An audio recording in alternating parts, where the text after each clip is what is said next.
pockets that hold ice-cold gel packs. If you get sore after you exercise or work out, you just put this stuff on for 20 minutes, and wherever you're sore will feel a lot better. Go to that website, iSpotActive.com. See why Hall of Famer James Worthy swears by this stuff. Start feeling better at iSpotActive.com. Hey, it's Chris Morales. You know, we joke around a lot that I almost died, which I almost did. I had severe heart failure. That's when I went to a Providence hospital in the emergency room. And here's the thing about heart care. It begins with trust. That's why Providence takes the time to listen, understand, and earn yours before making any decision about your care. For me, if it wasn't for Dr. Cobb and Katie Cornella at St. Joe's in Orange, they made me trust them and they made me know. And my health and my life were going to be even better once I got out of the hospital. Providence, caring with compassion in Southern California. Texting enrolls you into recurring automated text messages. Consent not required to purchase. Message and data rates may apply.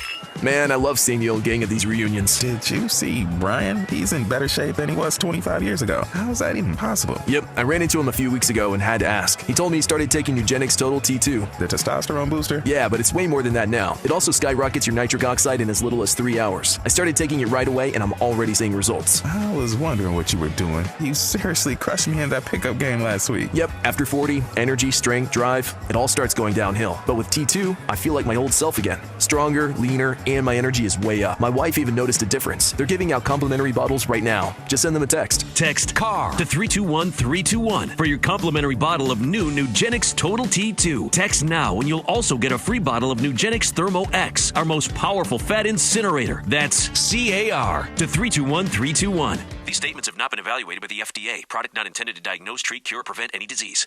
Hi, this is Sean McVay of your LA Rams. The Rams play here. KSPN, Los Angeles. 710 ESPN. A good karma brands radio station. Oh! The Sedano and Cap Morning Show is on the air. Dicker to get the lead on a 54-yard field goal. Ball put down. Right-footed kick is end over end. It is up. It is good. 54-yard field goal to begin overtime. And the Chargers have got the lead 22-19. That kid is good. He is. He is money. Right down the middle, 54 yards, put it into overtime, taking the lead in overtime, ice in his veins. The biggest show in ESPN LA history. Eagles at the 17 of the Chargers. 1st and 10. Shotgun snap. Hurts. Hit as he throws. Pass to the 5. Deflected. It's intercepted. It's intercepted. The Chargers have won. The Chargers have won. Intercepted on the play. It was picked off by Tony Jefferson. They tried the quick count, and he throws it to the 5, and the ball is picked off. The Chargers have won on a 4th interception thrown by Hurts. Did you have me on your show to berate me? Is that what you're doing now? Scott Kaplan, eat a fat one, bro. Thank you for letting me share in your aura. How do you say his name? Asminger? Asminger. On 710 ESPN. The all-new ESPN LA app. And on YouTube at ESPN Los Angeles.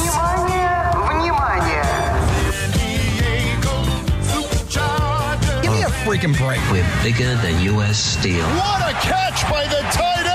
Dungus. Right now. Wow, that's crazy. Well, you want to woo-woo? I've danced with the devil. It is smooth, baby. Yeah. I don't know if I have the words to express just how joyful I am.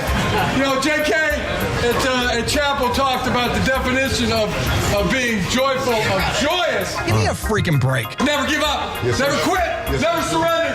That is this football team. Yes, that is this football team. Give each other a high five.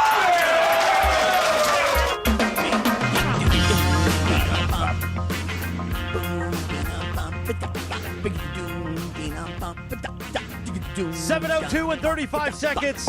Good morning. Happy Tuesday. The Sedano and Cap Morning Show begins. And we'd like to thank Cappy for participating. Pick up your commemorative "The Chargers are good again" t-shirt at the door. How's it feel, Cappy? Oh, Cappy. How's it feel, sucker?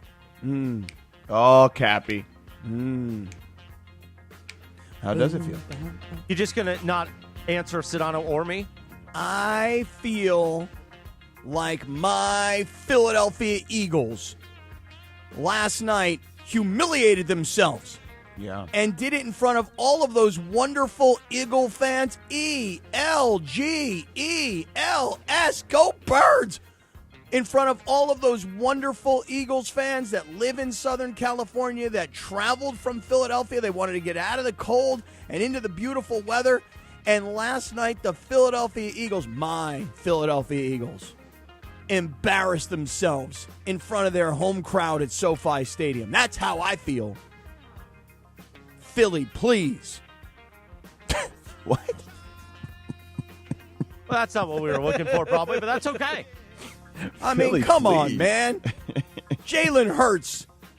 I mean, dude, you throw 4 interceptions in the same game, and you throw a last one in overtime, and A.J. Brown, my man, you should never say another word, because when a ball hits you off the hands and goes popping into the air for the 3rd interception, and my man comes back to you and puts a perfect ball right in your hands in the end zone that you drop, A.J. Brown, please, don't say another word. Catch the freaking ball, man. That's how I feel, George. I mean, 5 turnovers. It was not a good night for Jalen Hurts at all. By the way, A.J. Brown, to your point, not a great night either. I mean, the Eagles' defense is really good, and they still could not finish off the Chargers. Justin Herbert, with a broken hand, okay, went out there and beat the defending Super Bowl champions. What do you have to say about that, Cappy? Think about it that way. Not only did they beat them literally with one hand tied behind their back. How about them apples? I would say that Justin Herbert, a courageous to be sure.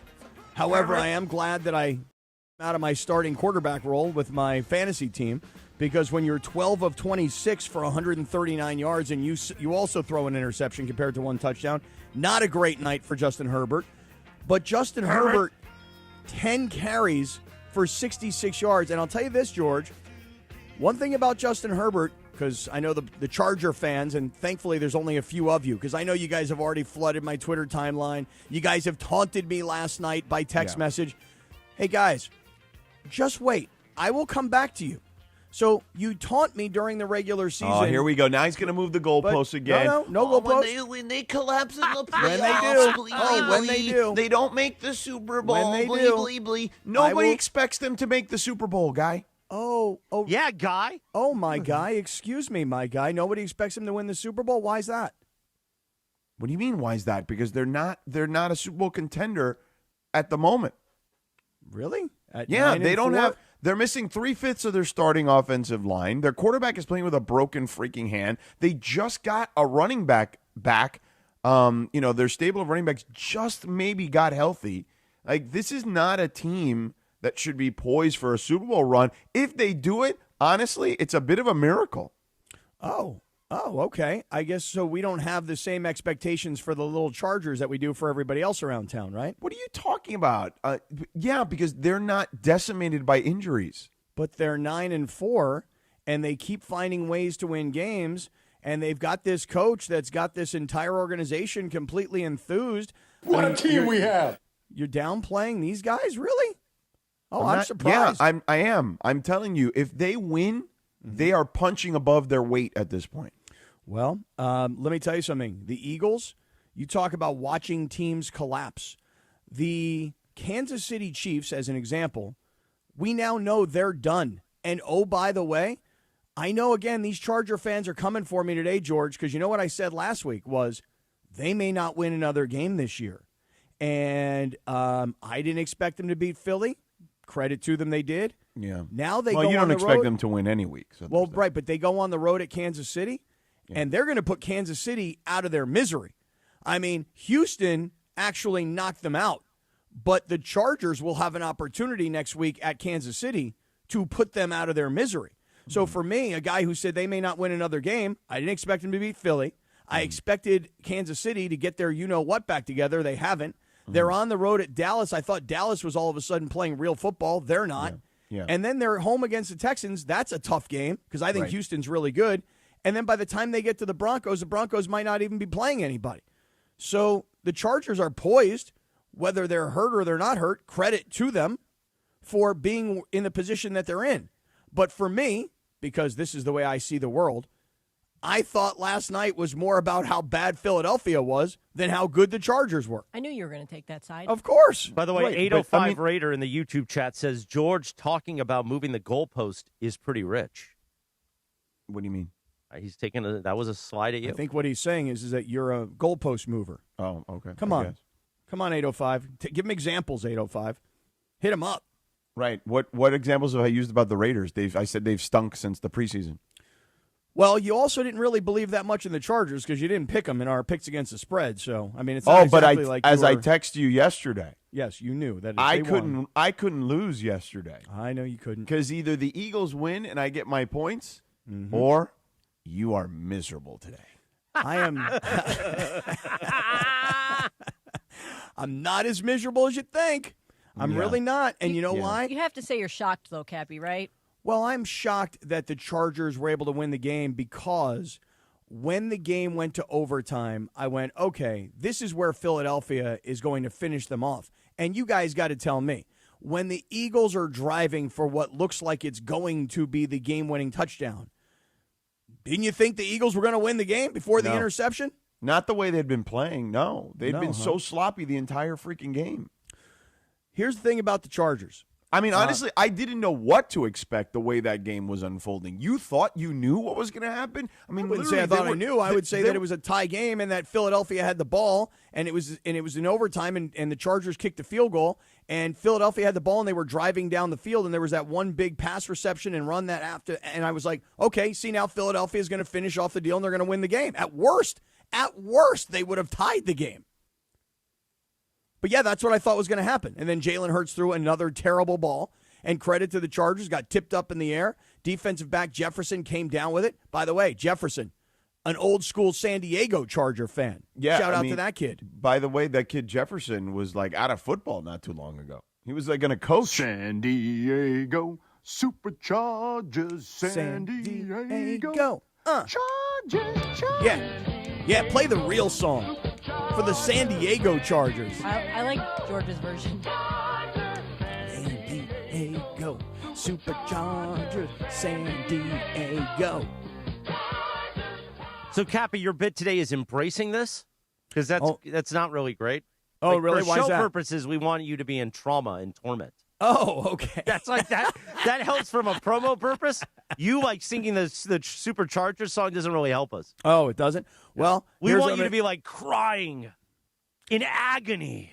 Yeah, but I am in agony, and I am crying. But I'm crying about how bad the Philadelphia Eagles were last night, how they flew cross country into this beautiful Southern California weather. They had all of their wonderful Eagles fans in town for this game, and the Eagles just completely let us down. That's what I'm upset about. Lindsay, we should get young DeAndre Hawkins, on the show later on today and see what kind of agony he's in. Yeah, let's ask him. Cappy, so you're saying that instead of this being a game where Herbert was gutty and gritty, and he did all the things that like a great quarterback should do. He was tough, and he gutted it out, and they had great coaching. I mean, some of those shots would have killed the lesser man. Right, exactly. The kind of hit that would have killed a lesser man. So you're saying instead of all of those things, you're saying that instead of the Chargers winning it, per se, for all those reasons, you're saying that it was the Eagles losing it. That's right. Well, I mean, the reason that's right. Those turnovers happened were because of the pressure that was on Hurts. Like, Hurts was under duress most of the game. Yeah, but so was Herbert. I mean, Herbert was sacked 7 times last night. Right, but Hurts cost them because of the duress, whereas Herbert didn't cost them as much under duress. Here's what Herbert does, and I'm going to tell you guys this right now, and I know everybody's going to be shocked because I'm about to give this kid a compliment. By the way, I will balance it with something that is not complimentary at all for Justin Herbert, but here goes the compliment side. Right. Here's the compliment side. I think he may be better at making decisions quickly than any other quarterback in the NFL. And that goes for Josh Allen, Lamar Jackson, you name it. Any quarterback that has who else, Bernie? Stafford? Yes, and here's why. No, but hold on, because you haven't let me finish the thought. Stafford doesn't do what Herbert does in terms of making an immediate decision and running taking off with the ball. Yeah. So that's why I mentioned Josh Allen, and that's why I mentioned Lamar Jackson, because Stafford's not really in this class of player. He plays a different style of game. Justin Herbert makes decisions to run the ball smarter and faster than anybody else in the NFL. And when you are protecting a broken hand and you are facing this Philadelphia pressure that did not have one of their top defensive linemen, when that happens, you better take off and run the ball. 10 carries for 66 yards. And Justin Herbert does it better, I believe, than Josh Allen and Lamar Jackson and everybody else. He makes faster decisions, and he takes off with the ball. He's a superhero. However, I'll tell you this. How about you tease it? What he did last night. He didn't tease it. No, this is the tease. Oh, okay. Just making sure. What he did last night was unprofessional crapola.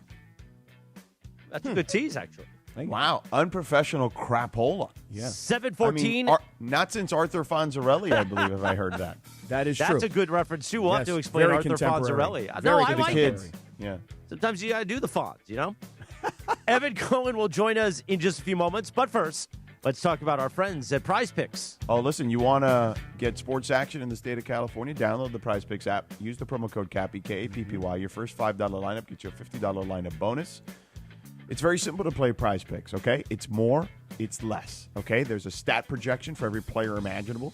For a quarterback like Justin Herbert, maybe it's passing yards. Maybe it's rushing yards. Maybe it's attempts, completions, etc. You go more, you go less. You bundle a couple together, you can win cold, hard cash.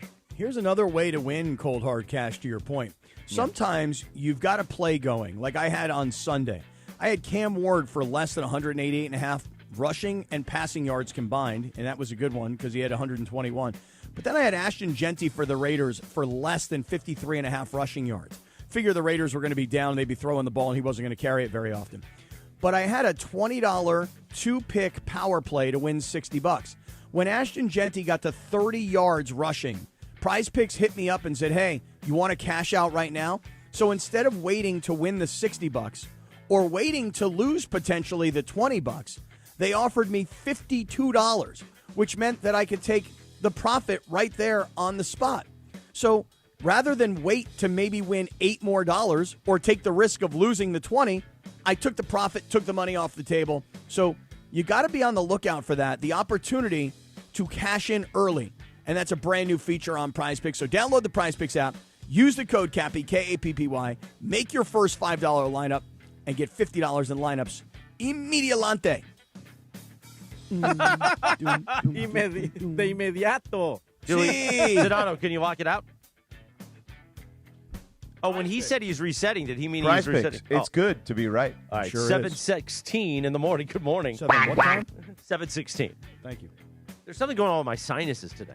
Oh, really? Meanwhile, you teased that Justin Herbert's a bad guy. We'll get to that in a few moments. But first, a man who was called a bad guy by Chris Canty at 6:42 this morning. He hosts on Sports Mike. He's our morning man, the great Evan Cohen. So Canty calls him a bad guy. Why? Michelle Smallman has been calling him Beans Cohen, which I want to get the details on that. Yeah, why? Evan Cohen joins us right now. Mm-hmm. All true. There's nothing that Morales said that is not true about our show this morning. What happened? Why are you a bad guy? Why are you a bad guy and why are you Beans? Okay, so they do the bad guy thing, like when somebody says something that like they don't like. I don't love that. I got to be honest. I've told them that. Like I think that's like a little too much to call somebody a bad guy. I mean, Morales does it every day to Cappy. Do you like being? How about being called a rat? Do you like being called a rat? How's that? Does that one sound good for you? Yeah, I mean, you guys deal with a little bit more than I To be deal with. fair, I haven't called you a rat in like a year. Okay, but how about a hack? What about a hack? Do you like being called a hack, Well, that's Evan? for JT, but that's... let's get I mean, back these to are Evan. just all names. Let's that's get all. back to Evan. All right, bad guy. What's the story, bad guy? Well, no, that's that. But the Beans thing, I think, is the more interesting thing. So Sedano has been a part of many of these, I'm sure. I mean, Cappy, too, for that matter, now that I think about it, but just maybe not as part of the ESPN radio thing. More of the national big CBS guy like he's been. So there's all these bowl games that we do. And ESPN Radio and Good Karma Brands, parent company for ESPN LA, have a bowl game in South Florida, in Boca Raton, Florida, that is the Boca Bowl. And there's a new sponsor for the game, and the game is called the Bush's Boca Raton Bowl of Beans. Okay?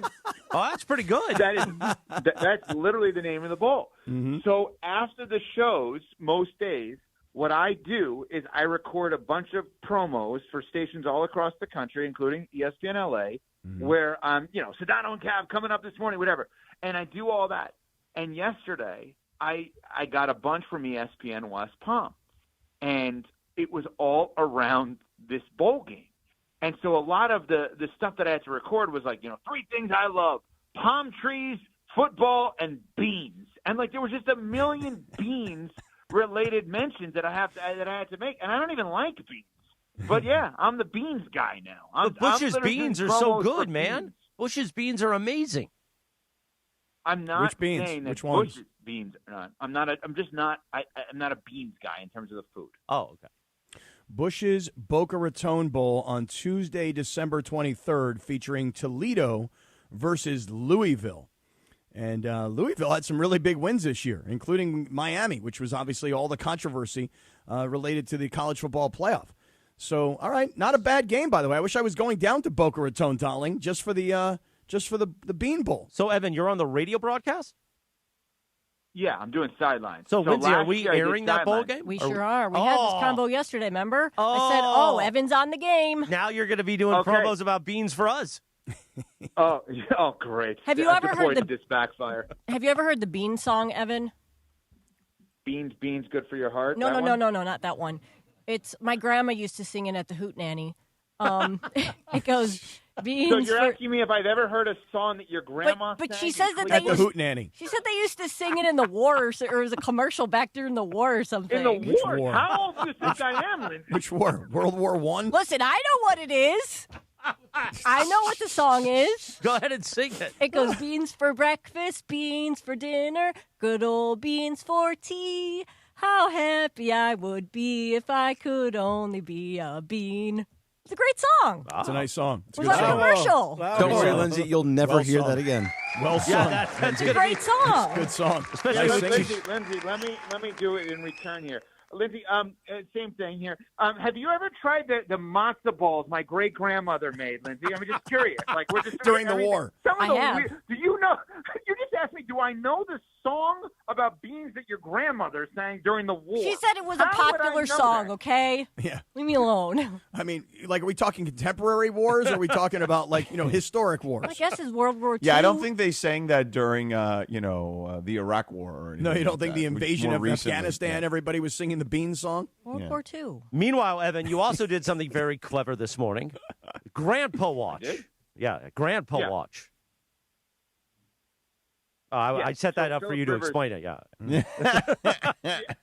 Well, Phillip Rivers, 44 years old, 5 years plus removed from the NFL, and he's a grandfather. And we are on pins and needles to see whether or not he's going to be on the Colts, which is just the craziest thing ever. I also said today, I'm surprised you didn't pick this one up, CMM, and I do believe what I'm about to say here. I believe I have a better throwing motion than Phillip Rivers. I don't believe I'm a better quarterback. Come on, stop. Come on, dude. What? I love you, but come on. I mean, that's like he saying throws underhand. I mean, listen, that would be like Charles Barkley saying he's got a better golf swing than Jim Furyk. I mean, Jim Furyk's got a terrible, ugly golf swing, but Charles Barkley's is 100 times worse. Have you seen me throw, Cappy? Truth be told, I have not seen you throw. Have you? Okay. Have you put any videos out there that I could analyze your throwing motion? Prove it. There's a few going around. My great-grandfather, Lindsay, saw this, saw me throw one. During the war, huh? This is when the ball was a little different the war. back then. We were just talking around the pigskin in the war. Hey, when I'm done throwing the ball around, I'd like to come in and get some of those beans, Grandma. Some of those beans. Hey, the Phillip Rivers story. I hate that Lindsay's the target today. I love Lindsay so much. I don't care. So great. Nah, she's good. She got thick skin. I stand by my bean song. Yeah, she got thick But skin. by the way, if you're going to say a bean song, isn't it beans, good for the heart, the more you eat? You know, that one? That's not a song, though, is it? If you're thinking bean song, isn't that where you're going? Not me. Not me. She's Family going back to the classic. war. She's going Family back to the old days. Does the olden Bush's days. Beans still have the dog as the spokesperson? Well, the it's a good golden dog. retriever? That's a great commercial. No idea. Yeah, come on, you're the Bush Beans guy. You're supposed to know this now. You want a full report. Now I'm just going to tweet you the Bush Beans commercials over the years. That's going to be my new bit. I'm so jealous. I want to go to Boca for the game. I really do, but it's not going to happen. The calendar's just not going to allow. Hey, Evan, you mentioned Phillip Rivers. I'm actually fascinated by this story for a couple of reasons. Think about this. First of all, guy hasn't played since 2020. Second thing is you mentioned he's 44 years old. Third is he's a grandfather. Can you imagine if LeBron James didn't play basketball for 5 years and was going to come back and help a team make a playoff push? Like when you're gone for 5 years, not only is your body not in the kind of shape it was once in, the speed of the game, because you haven't practiced it, is so different at 44. I love Phillip Rivers, I do, but I think that if he were to come back and play one snap, that means that his Hall of Fame resets, because he's up for the Hall of Fame this year. I don't think he'll get in, but he's up for it. He would have reset it by 5 years. Not that he really cares, I don't think. I'm blown away by it. I just can't believe it. He shouldn't get in. I agree. To me, he's not a Hall of Famer in general. I agree. But you just said something, Cappy, during this that it took my mind to a different place. Because you mentioned a name. It's not off the table, depending on how long LeBron plays, that he plays as a grandfather. True. That absolutely could be true. He could. But if I told you that LeBron James hasn't played in the NBA in 5 years and was going to come back to help a team make a playoff run, would you expect LeBron James to be what he was when he left? Or would you expect LeBron James to show you that having not played for 5 years, it's not exactly something you can just walk right back into? You wouldn't bring LeBron back after 5 years to be the same guy. You'd bring him back because you need a specific skill set that he has, just like what's happening potentially with the Colts, right? Like, that is an interesting overall question as to what athlete in your mind could just take 5 years off from their sport, come back and be ready to go like upon arrival. Yeah. Well, this deep into a season, I would find it very hard that a 44-year-old Phillip Rivers could come back and maybe not be what he was in 2020, but I don't even think he could be half of what he was in 2020. And I would love to watch him prove me wrong, because I think it'd be a great story. The great Evan Cohen, you hear Unsportsmanlike weekdays, 3 to 7 a.m. I'm getting wrap-up music? Well, you got to go. You always go too long. You're getting played off the stage. Well, George, you didn't say anything. Are you even there? What happened to you? Yeah, I mean, Cappy wanted to take over. I mean, first of all, great-grandparents. I wasn't in on the Beans conversation. I'm going to kill the music. We're going to keep going now. I wasn't in on the Beans conversation. And then, Cappy's the Phillip Rivers expert, so why wouldn't I lay out there? What else were you doing there? What game were you prepping for? I'm not prepping for anything. We actually are having my camera issues with me today, so I don't know what's happening there, but we'll have to wait till the break to fix that.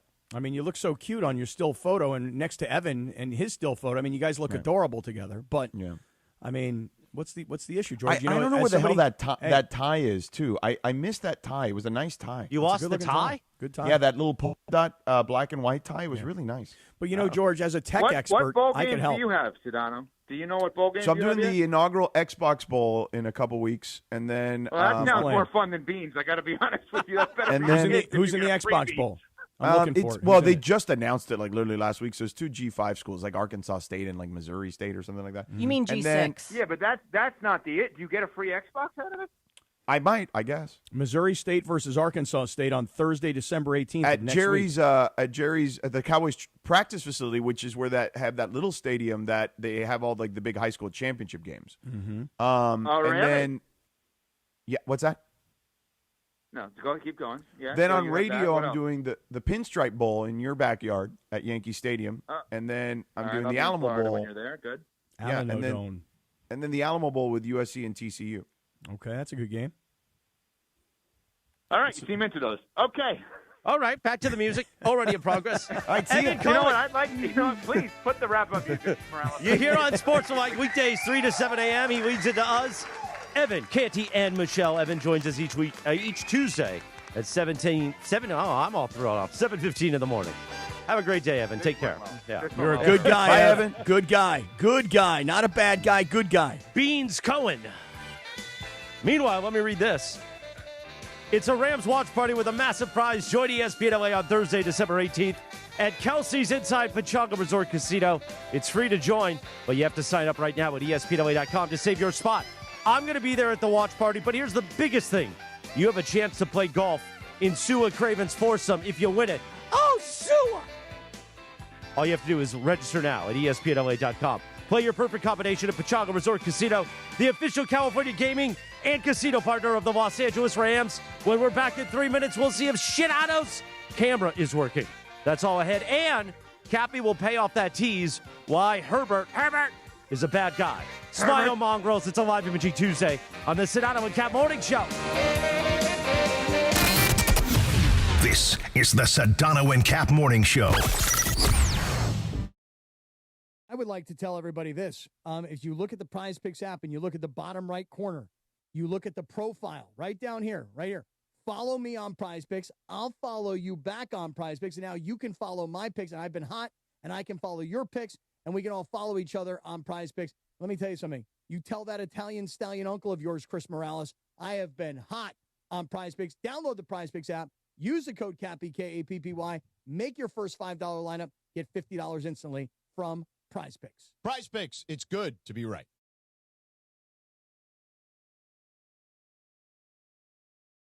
Mountain West champions going head-to-head with a former Pac-12 rival. Be part of the live atmosphere, cheer on your team, and experience college football like never before. Tickets and premium suites are on sale now. Don't miss out on the action. Visit LABowlGame.com and secure your seats today. That's LABowlGame.com. Herbert. Hey, Dad, I gotta come clean about something. Okay. I only paid for a brand new Hyundai Tucson. Oh, you might be on the naughty list. Deal's so right, it almost feels wrong. The Hyundai Getaway Sales Event. Get 0% APR for 60 months, plus 0 payments for 90 days on all Hyundai Tucson, Tucson Hybrid, Santa Fe, or Santa Fe Hybrid models. Visit your local Hyundai dealer today. Offer ends January 5th. Call 562-314-4603 for details.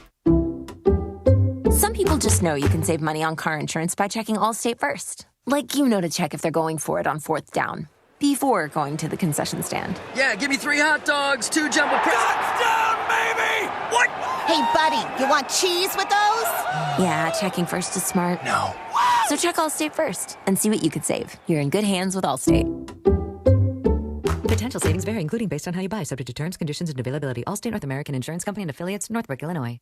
The holidays are rolling in, and if men in your life are struggling with their holiday wish list, tell them to add Manscaped to make gift-giving easy, fun, and completely stress-free this year. From the beard hedger to the lawnmower trimmer, Manscaped's precision tools keep you looking sharp, feeling confident, and ready for every event and celebration all season long. These aren't just stocking stuffers, they're upgrades for your daily routine. And right now at Target, you can save 20% on the Lawnmower 4 and 3 kits, Handyman, and the beard hedger. Hurry up, supplies won't last long. Hey, this is Rich Eisen. You're starting your day with the Sedano and Cap Morning Show on ESPN LA. Don't forget my show. The Rich Eisen Show is coming up this morning at 9 on 710 ESPN and the all-new ESPN LA app. Now, back to the Sedano and Cap Morning Show. 7:31. Good morning, the Sedano and Cap Morning Show on a live imaging Tuesday presented by Providence. Cappy on this day in 1978. The number one hit, Chic, Le Freak. That's you, Cappy. You a freak. Let's freak out. Oh, yeah. Cappy, you a freak, man. Exactly right. Thank you. I'm sure you'll be amazed. I haven't heard this song in a long time. Today is also National Pastry Day. Oh, really? Yes. What would you like? Well, like in Goodfellas when he goes, oh, Belle likes Danish. I don't mind a Danish. All right. All right. Somebody hit me with the option the other day at a restaurant of like some kind of a cinnamon bun. She's like, you want to get started with a nice cinnamon bun? I had one in Santa Barbara because that's like a Santa Barbara tradition. For me, at least. As a kid, I always got this cinnamon bun at this one cinnamon. I'm having trouble talking today. What's going on with you, man? You all right? I don't know. Cinnamon is a mouthful, though. Cinnamon. I got to stretch out my mouth.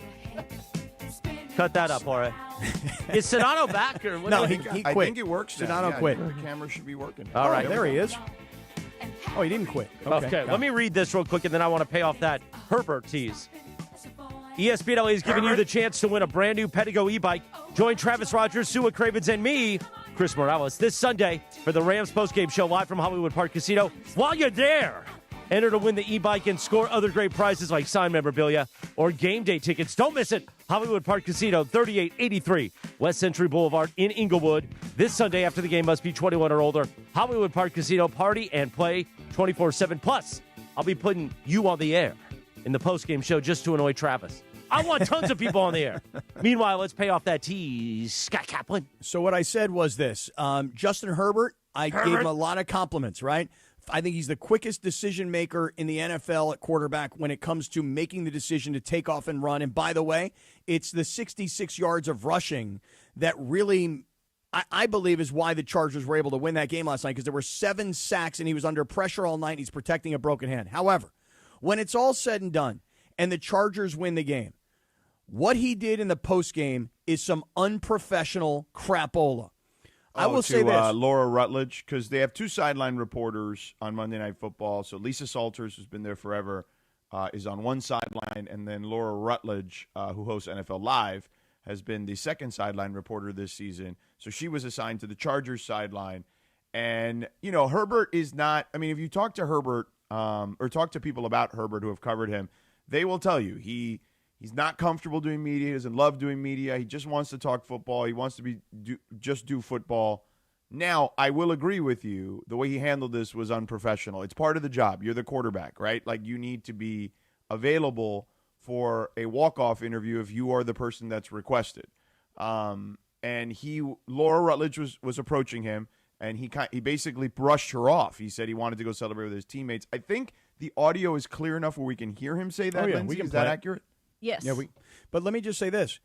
Here's the thing. First of all, I don't know Laura Rutledge, but she is an ESPN colleague. Hey, Laura Rutledge, as you're waking up this morning and you're turning on your local radio station, 710, before you rock and roll out of town, let me tell you something, sister. That was one outstanding job by you. Now, you know who did a really horrible job? You think I'm going to say Justin Herbert, don't you? But before I even get to Justin Herbert, you know who should be ashamed of themselves over that last night? The PR staff? Correct. Because let me explain to everybody how this happens. When Laura Rutledge is standing on the sideline, she's talking to the Chargers PR people. And she says, hey, if you guys win, our producers want Justin Herbert. And everybody knows who the audience wants to see and hear from. So it's their job to say to Justin Herbert, come meet me. You got to do this interview. Right. Yeah, come meet me at the 30-yard line. She's going to come running over to the whatever yard line it is, and that's where we meet. You do the interview, and then you go celebrate. That is his job. That is his responsibility. And the fact that the Chargers PR staff is not standing there ushering him to her is unprofessional. And the fact that she has to run up to him, great job, Laura. I've been in this position, and it's hard to do. You did a great job of not taking no for an answer and holding on to him. And then not only did he not want to do the interview, then he started giving her this little nonsense, where he's not even really answering the questions. And then ultimately, he answered. She did a great job. She knew he wanted to go. She let him out. But great job, Laura Rutledge. Unprofessional crapola from the Chargers PR staff and from Justin Herbert specifically. Can we hear it? Crapola. Right. Unprofessional. I'm trying to celebrate with my team. No, I know, but can we just talk to you really fast? What was it like to watch the interception there that sealed this game for you guys to get this win? Yeah, the defense played incredible. They came up with so many big stops today, so proud to be able to play for those guys, and the way they compete down in, down out is really fun to watch. We know you were dealing with a broken hand tonight. You gutted it out. You were hit multiple times. How are you feeling right now? Feel pretty good, thank you. And then what can you say about the way that this team was able to pull this off in overtime? You guys know how important this game was and how good the opponent was on the other side. Yeah, not the way we drew it up, but the battle in these guys, it's so much fun, and I'm so honored to be a part of this team, and they never quit, and, it's just fun to be a part of, and we'll watch the film and have to get better at it. Appreciate it, man. You too. But we'll have to get better at it, and we'll keep moving forward. All right, thank you, Justin. Yep, thank you. She did a great job, not only of holding him up. She was flawless, honestly. Yes, she was great. And what the way jerk. she let him go. He is such a jerk. That makes me, really dislike him. I don't like to judge people by what we would assume would be one of their worst public moment. That's true. I generally don't like to do that. You're right. But I agree with Cappy. It is unprofessional, I mean, I don't want to go as far as right? name calling, but I would say that it is unprofessional. That's not out of bounds. It's unprofessional by him. Yeah. He knows the story. He knows the drill. He's a superstar NFL quarterback. He's it's not like he's a rookie million. either. He's right, been around. Exactly. And listen, and I understand if you don't want to talk about your injury because you don't want to make it about yourself, I can get that and I can appreciate that. Because really, if you listen to answer 2 about his hand, I'm fine, thank you. Then when he she doesn't asks want to him, talk about it. Right. But Clearly, then when she asks him about his team, then he starts going off because he wants to be a team guy. I love both of those things. I got no problem with that. My problem is that Laura Rutledge was put into a very tough spot because on live national TV, when they threw down to her, he would not stop for her, and that is the fault of the PR staff. And I thought that was pretty unprofessional out of Justin Herbert. So, as much as I'm going to give him his flowers for the 10 carries and the 66 here we go. yards, here it comes. I got to balance it with some unprofessional crapola out of Justin Herbert. You're right. You're right. I mean, I sent that thing in our group text, so I saw it right away, and then I figured it's going to be on the internet somewhere. It was a bad job by those guys, by him and their staff for not getting him to her the way you're supposed to. Now, look, I've been in those settings a million times, Cappy, right? Like and you have as well. But in the NBA, first of all, it's a much smaller court, right? Like field of play. So it's a lot easier, and there's a lot less guys to have to, get through to get to whoever you're trying to get to. But there have been plenty of times, like I always, to your point, you know how it goes. You talk to the PR staff. You say, hey, this is who I want. And then somebody either ushers him to you. In my case, and it's not like I'm sure he hasn't seen Laura Rutledge. I'm sure he watches NFL Live. Most players do watch ESPN, and particularly the NFL shows or the sport-specific shows to their sports. So it's not like she's someone who's never been there before. She's probably been in the production meetings as well. Correct. It's not like she's someone who's unrecognizable by any stretch of the imagination. She's been hosting the daily NFL show for like 5 or 6 years. So on top of being on the sideline numerous times and all this season. So what I would say is, like sometimes you can just walk right up to the guy and be like, hey, I got you. So when you're ready, I'm good. But like him like eschewing her away and not pushing her away physically, but like, figuratively blowing her off and moving away from her. Yeah, you can't do that. I mean, that's part of the job. You are the quarterback. That's the expectation, is you're going to have to do those things. And the thing is that when you're the television network, and in this case, you're hosting Monday Night Football, you're ESPN, you're partners with the NFL, even if there wasn't a business partnership, there was a relationship between the rights holders. So the point is not that Justin Herbert knows or cares about any of that, but that is the responsibility of the quarterback. And of the team, and they didn't do their job last night. And listen, I know a lot of you Charger fans, and like I always say, there's a good thing that's only a few of you. I know you're driving around right now, and you're saying, oh, come on, man, you're nitpicking. Why don't you celebrate the fact that they won? No, that's true. No, that's true. But I'll tell you by right the now, way, a lot of people had a very similar reaction to it. It wasn't like, and I don't, me, I'm not like go with the grain kind of guy. You know what I mean? Like I actually like to think for myself and be somewhat counterintuitive too. But I don't believe that. I believe what's right is right. I mean, that's obvious. But I will give it the caveat, as I gave it to you on the front end. Anyone who covers him will tell you he's not about himself. He wants to talk about his teammates. If he talks anything, it's always about football. So, again, I get it, but that's still no excuse for handling it that way. I just can tell you that when you do the radio sidelines, you better be real aggressive because the PR staff is there to help the TV guys. And I've been in those situations. Right, and I've been in those situations where I was supposed to interview the quarterback after the game, and they're not doing their job, and I just freaking go right up and grab a hold of that quarterback just like Laura Rutledge did. Hey, Laura, amazing job last night. You were scrappy Cappy back in those days. Back in the day, yes. This is pre-Cappy Lappy. By the way, you could have gone back to the sidelines, and you gave Bergman the stop sign. I did. I said I cannot do it. I would Can't love return. to do it. I think the audience wants the return of Cappy on the sideline. Scrappy Cappy. You know who doesn't? Who's that? Rachel. Meanwhile, at 7:42, really? Let's talk about that next. Sedano, tell us about our friends at LAX, please. Oh, listen, LAX changes arriving daily at Los Angeles International Airport. The People Mover trains will begin rolling next year as part of LAX's ongoing investment to transform and improve your travel journey. The People Mover trains will quickly move guests between their terminals, their new consolidated rental car center, metro trains, and buses, so you don't even need a car to get to LAX. But if you do need your car and want to take your car, it also will connect the People Mover train to the economy parking and Cappy's favorite, A little extra there. Kiss and fly Nice. line. The trains will make it simple and fast to get to your LAX destination in 10 minutes or less, and the trains will depart every 2 minutes beginning in 2026. To learn more, go to this website, lawa.org/ESPN. That's lawa.org/ESPN. Thank you, Sedano. Coming up next, we return on the Sedano and Cap Morning Show on a live imaging Tuesday presented by our friends at Providence in about 3 minutes. And we will continue the Ocean Subaru 12 Days of Giving Back. That's next, the Sedano and Cap Morning Show. Smile, Mongrels, it's Tuesday. The Sedano and Cap Morning Show. Hey, it's Mason. The NFL is back at Cosm. Watch NFL games in shared reality at Cosm and feel the energy of game day in the Dome and in the Hall. This season, before every Rams home game, you can hang out with ESPN LA's Travis Rogers and Sua Cravens for the Rams pregame show live from the Hall at Cosm. And if you got a ticket to the game, you get in there for free. Don't miss Cosm's signature menu. Go check it out, Cosm.com. That's COSM.com. Cosm.com. Math is simple. Low prices plus big trade value equals huge savings for you during the 2025 Subaru Share the Love event at Ocean Subaru of Fullerton, where we'll donate $325 for every new vehicle purchased or leased to the charity of your choice. Come in today to trade and upgrade your vehicle or just sell it and get paid.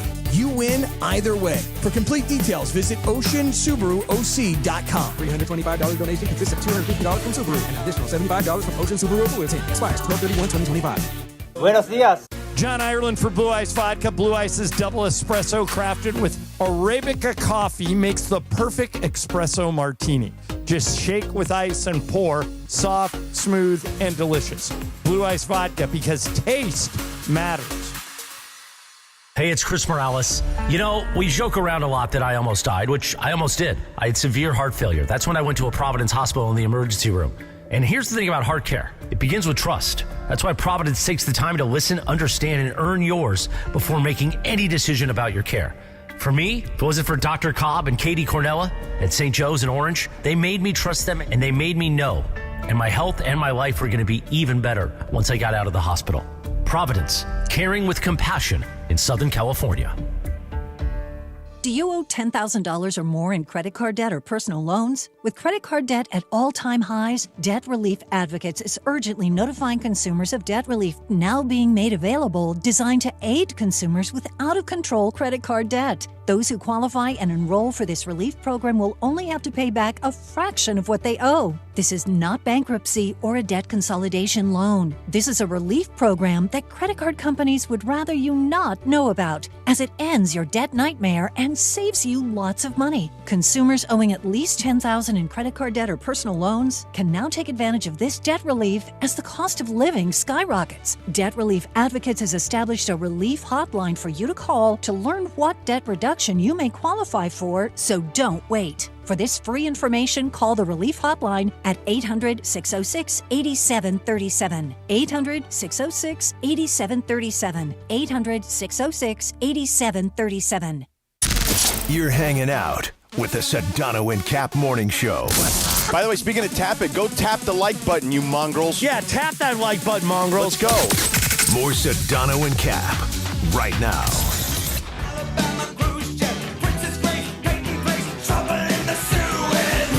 7:47. Good morning, the Sedano and Cap Morning Show on a live imaging Tuesday presented by Providence. On this day in 1989, the number one hit, Billy Joel. We didn't start the fire, Cappy. Anybody here see the Billy Joel documentary series? Anybody watch that? It's still on my queue. Yeah, I haven't watched for the 2-week break. I thought it was amazing. And Kind of by a the way, snooze fest. oh, I loved it. Wow. You got to be a Billy Joel fan. Are you not a Billy Joel fan? Yeah, but I mean, I've seen documentaries about bananas, and you know, it's interesting, more interesting than that. Wow. I love the Billy Joel documentary. I would say if you're a Billy Joel fan, it's more interesting than the banana documentary that's playing right now on Netflix about Dole. Wow. But I'll say this. I started last night. This was late last night, Chris. I'll have you know. Don't I look for me started for watching- saving from this. No, it's all right. I don't need you to save. Lindsay is feisty today. I love it. Lindsay- Maybe it was because Evan slammed the Bean song, but from the old school war from the days. World War II. Back in the Yeah, war. right. But I know that Banana documentary was very entertaining. But I will say this, based on your recommendations, I started that Diddy doc last night. Diddy doc. Yep, I started it. My wife was watching it, but I watched the Eddie Murphy one. I don't got time for no Diddy doc, man. No, it's really good, though. It's really good. I watched the Eddie Murphy one, too. I thought the Eddie Murphy one was I amazing. loved the Eddie Murphy one. It really did took I. me down like memory lane. I know Same. you said you memorized Delirious. See, I was a kid who memorized Raw. That was several years later. I knew every line to that song. I mean, I thought Raw that was act, the I'm one in sorry. the red and Delirious was the one in the blue. Do I have them confused? No, it's the other way. Delirious is the one in the red. Raw is the one in the blue. Oh, really? Meanwhile, we will get to more on our docs all morning long on this Tuesday. It is time for day 4, Cappy, of our Ocean Subaru 12 Days of Giving Back. Yeah, it's a partnership with us at ESPN LA and Ocean Subaru of Fullerton, and we are proud to highlight local service members and their families who do so much for our community. And I know a lot of times during this portion of the year, military families can be separated. So we want to share their stories, talk about their honor and their service to our country. And so ESPN LA is donating Islands Restaurant gift cards to each family to make their holidays a little bit brighter. And it's the Ocean Subaru 12 Days of Giving Back. And today, Private First Class Danella Young is with us. Private, good morning. Yes. Morning. How are you? I'm great. How are you? Doing fantastic. Now, George, you're going to love this. Private First Class Danella Young, are you a college basketball player while simultaneously serving in the California Army National Guard? That's correct.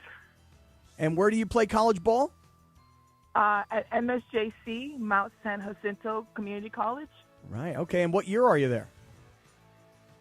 I'm sorry, say it again. And what are you? Your first year, second year? Where are you there? First year. Nice. Freshman. And are you? And is the basketball season like? Are you in the middle of it right now? Currently, yes, I am. And how's the team doing? The team's going great, actually. How about you? How We you have playing?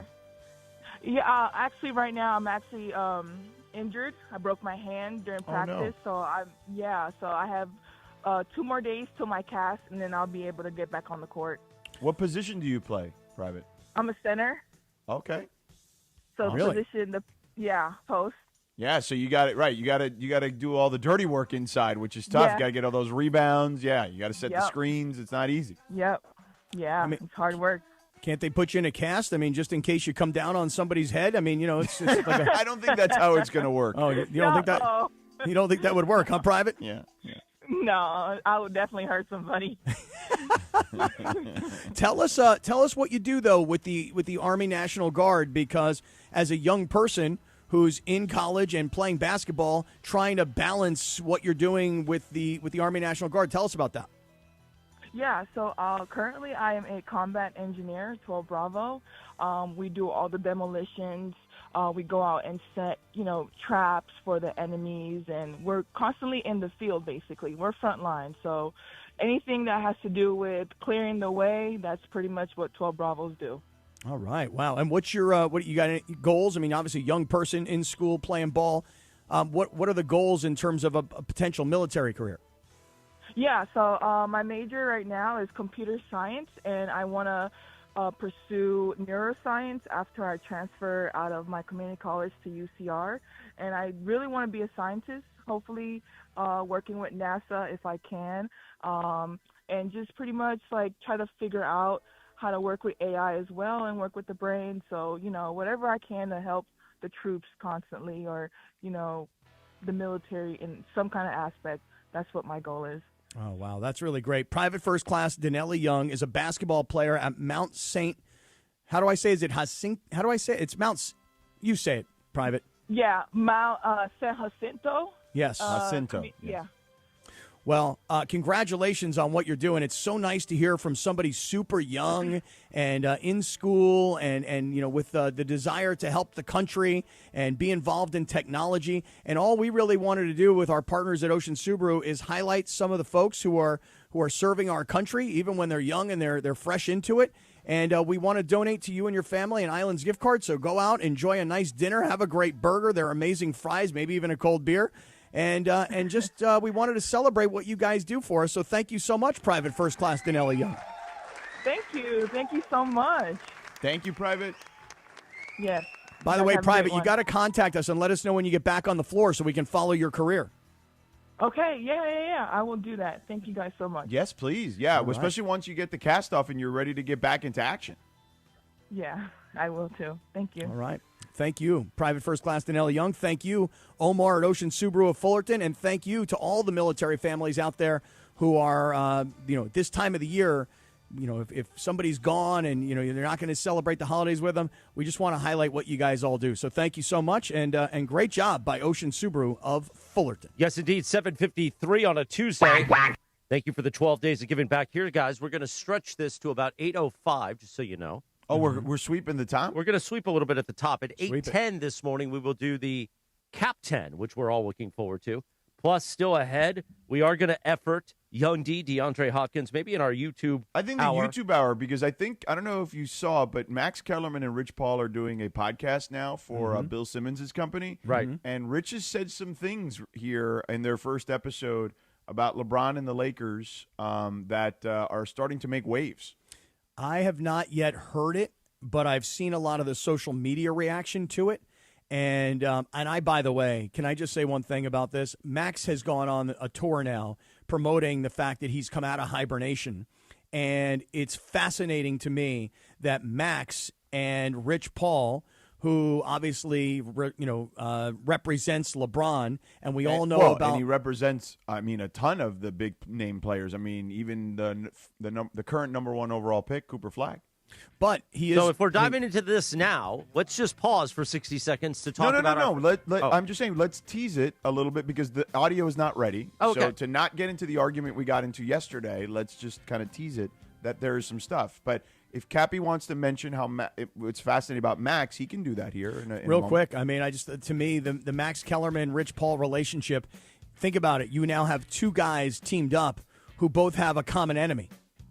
And it seems like everybody, man. Stephen A., his entire content now is simply about defending himself. I think you're jumping to conclusions there. Can we talk about it in 60 seconds after we talk about our friend Avner Gatt? Sure we can. I would love to. I'll talk about Avner Gatt anytime. Be my absolute pleasure. I'll tell you this right now. If your home is flooded and the damage is for real, man. You got some major damage. You got to move out of your house. You got to take your kids. You got to go in another spot. This disrupts your entire life. How you get your kids to school, how you get to work, how you just get dressed in the morning because your house is destroyed and you need to go and live somewhere else because you need your insurance company to come in and help you get your life back together. But wait a second. All of a sudden, it feels like your insurance company's kind of turning on you. They don't want to approve a replacement living arrangement. That's some BS right there, man. You pay your insurance company every month, and you expect them to take care of you when you have an emergency. So here's what you do. You take a big old deep breath, and then you call Avner Gatt because Avner is one of Southern California's largest public adjuster firms. What that means is he works for you. The adjuster that works for the insurance company, you understand, right? Their job is to get you as little as possible. But Avner's job is to represent you and get you as much as possible. And the reason Avner is so successful is because he knows all these folks in the insurance industry, but more importantly, he knows these policies like the back of his hand. That's what 20-plus years of experience does for you. So when these insurance companies find out that Avner is on the case, you'll see the difference in the way they treat you. You'll see the difference in the amount of money that you're going to get back. So whether you have a toilet overflow, a broken water line, a burst supply line, some kind of a broken fire sprinkler, anything that creates water damage, you call Avner Gatt. 818-917-5256, 818-917-5256, 818-917-5256, or AvnerGatt.com. When you call, you'll know it's Avner when he answers the phone and he says, hello. Avner Gatt, your claim is our game. Thank you, Cappy. 7:57. We will have a Mongrel of the morning this morning. That's in a few minutes along with the Cap 10. But it is the Sedano and Cap Morning Show on 710 ESPN. KSPN Los Angeles, a Good Karma Brands radio station. Nice. Very nice. Nicely done. And now we sweep, George. You see that? You're going to sweep for a few minutes. We're sweeping. Go sweep. So anyway, we'll effort those pieces of audio from Rich Paul and Max Kellerman's podcast called Game Over. That's on the Ringer podcast network, which is Bill Simmons' company. Because there's some comments there about, and again, these are Rich's opinions, not necessarily LeBron's, because I would, particularly there's one clip that's circulating that, I don't believe. Well, the more I think about it, maybe there is something to it. We'll kind of just let it play out. How about that? Okay, but anyway, like that. in the meantime, Cap, let's talk about a couple of things. The Lakers are playing tomorrow. Okay, they are playing against Victor Wembanyama. Well, we don't know if Victor Wembanyama is going to play. We were told that it's doubtful that he will return tomorrow. So that is good news in theory, though Stephon Castle is back for the Spurs. The Lakers could potentially, with a win on Wednesday, head to Las Vegas for the NBA Cup again for the second time in 3 years, and they would be in the Final Four of the NBA Cup. Wouldn't that be nice to see the Lakers, who, remember, the first year kind of got ridiculed, right? Like, oh, wow, look, they're hanging the banner because they won the NBA Cup. But as you recall back then, I mean, LeBron, I think, really wanted it because it was the first one ever. And then, secondly, we all talked back then about the money and how, the team that won, as I recall, George, you tell me, won like $500 each grand player. for the whole for each player on the team. Right. And so I don't care if you're making $50 million a year. If somebody's going to give you $500,000 more in the season to do what you're already doing, which is playing games, every one of those players would love to have that extra $500,000. And I think what ends up happening is, and we've seen this now both years, right, is that there's guys on the team that, a number of guys, probably 3 or 4, maybe 5 even in some cases, depending on the team, that make under $1 million because they're, two-way players from like the G League, or they're just, undrafted free agents or whatever. So they make the league minimum, which is like $1 million or so. So, $500,000 is half their salary. Oh, you know what I'm saying? So that's huge. There's nothing worse, at least the way I perceive things, as if you're the broke guy on a team of multi-gazillionaires. But the cool thing is that the multi-gazillionaires, like, the first thing they do is they celebrate those guys. Like, yo, we just got you paid, bro. You know what I'm saying? Like, right. And the guys kind of galvanize in those situations for those guys. Yeah, so it would be cool, I think, especially what we were talking about yesterday, just the way the Lakers season has gone so far, the banking of wins, the fact that the team has not really spent that much time in its entirety, meaning Luka's missed time, whether that's the birth of his baby or some early season injuries. LeBron did not start the season. He missed probably, what was it, George, the first 10 games or so, something 14. like that. Yeah, so we haven't seen the Lakers be what they might eventually be. We've seen Luka have big scoring nights, and then he's out, and Austin steps up, and then we all saw what happened on Sunday when LeBron actually, scored and carried the offensive load, especially in the fourth quarter. So I think in year one, when everybody didn't know what the in-season tournament was and, it was kind of ridiculed, I think now it's like, be kind of a cool thing to win, especially with the start to the season that you've had. And I think what happened, what the NBA did was they were struggling to have players play hard out of the gate, and they've discovered a way to do that because these guys are all competitive, right? And whether it's the actual competition, whether it's part of it is the incentive to play for the money, whatever it is, they've got those guys playing hard in those games that matter. And we have a bunch of quarterfinal games tomorrow.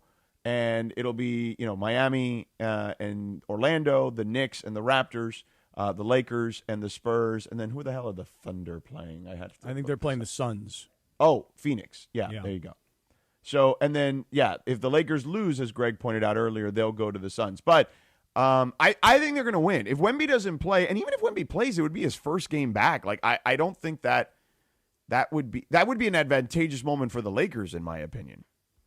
Yeah, I mean, not having Wemby play and winning that game and moving, you say, into, is it the semifinals or? It would be the semifinals in Vegas. But what I would say, even if Wemby does play, like, he's going to have some rust. Like there's no, he hasn't played in 10 games. Yeah. So I know, I don't know why, but all of a sudden, maybe it's the floors. I know that sounds a little ridiculous, but like when they tell you, hey, you see the floor tonight? Just so you know, it's a little bit different. This is a regular season game, but it's really an in-season tournament game. So I don't know why, but I'm paying a lot more attention to it this year than I feel like I did in year one when I didn't exactly understand it, and year two when I was like, I don't know, is this thing really happening? And now in year three, it's like, okay, this is kind of interesting. Yeah, I think you should go to Vegas and do a Cappy Lappy if the Lakers make it. Well, give me because you were talking earlier with Evan Cohen. You were talking about the bowl schedule. Right. The NBA Cup schedule is Saturday. There's 2 games, 2 semifinal games, and then Tuesday is the final.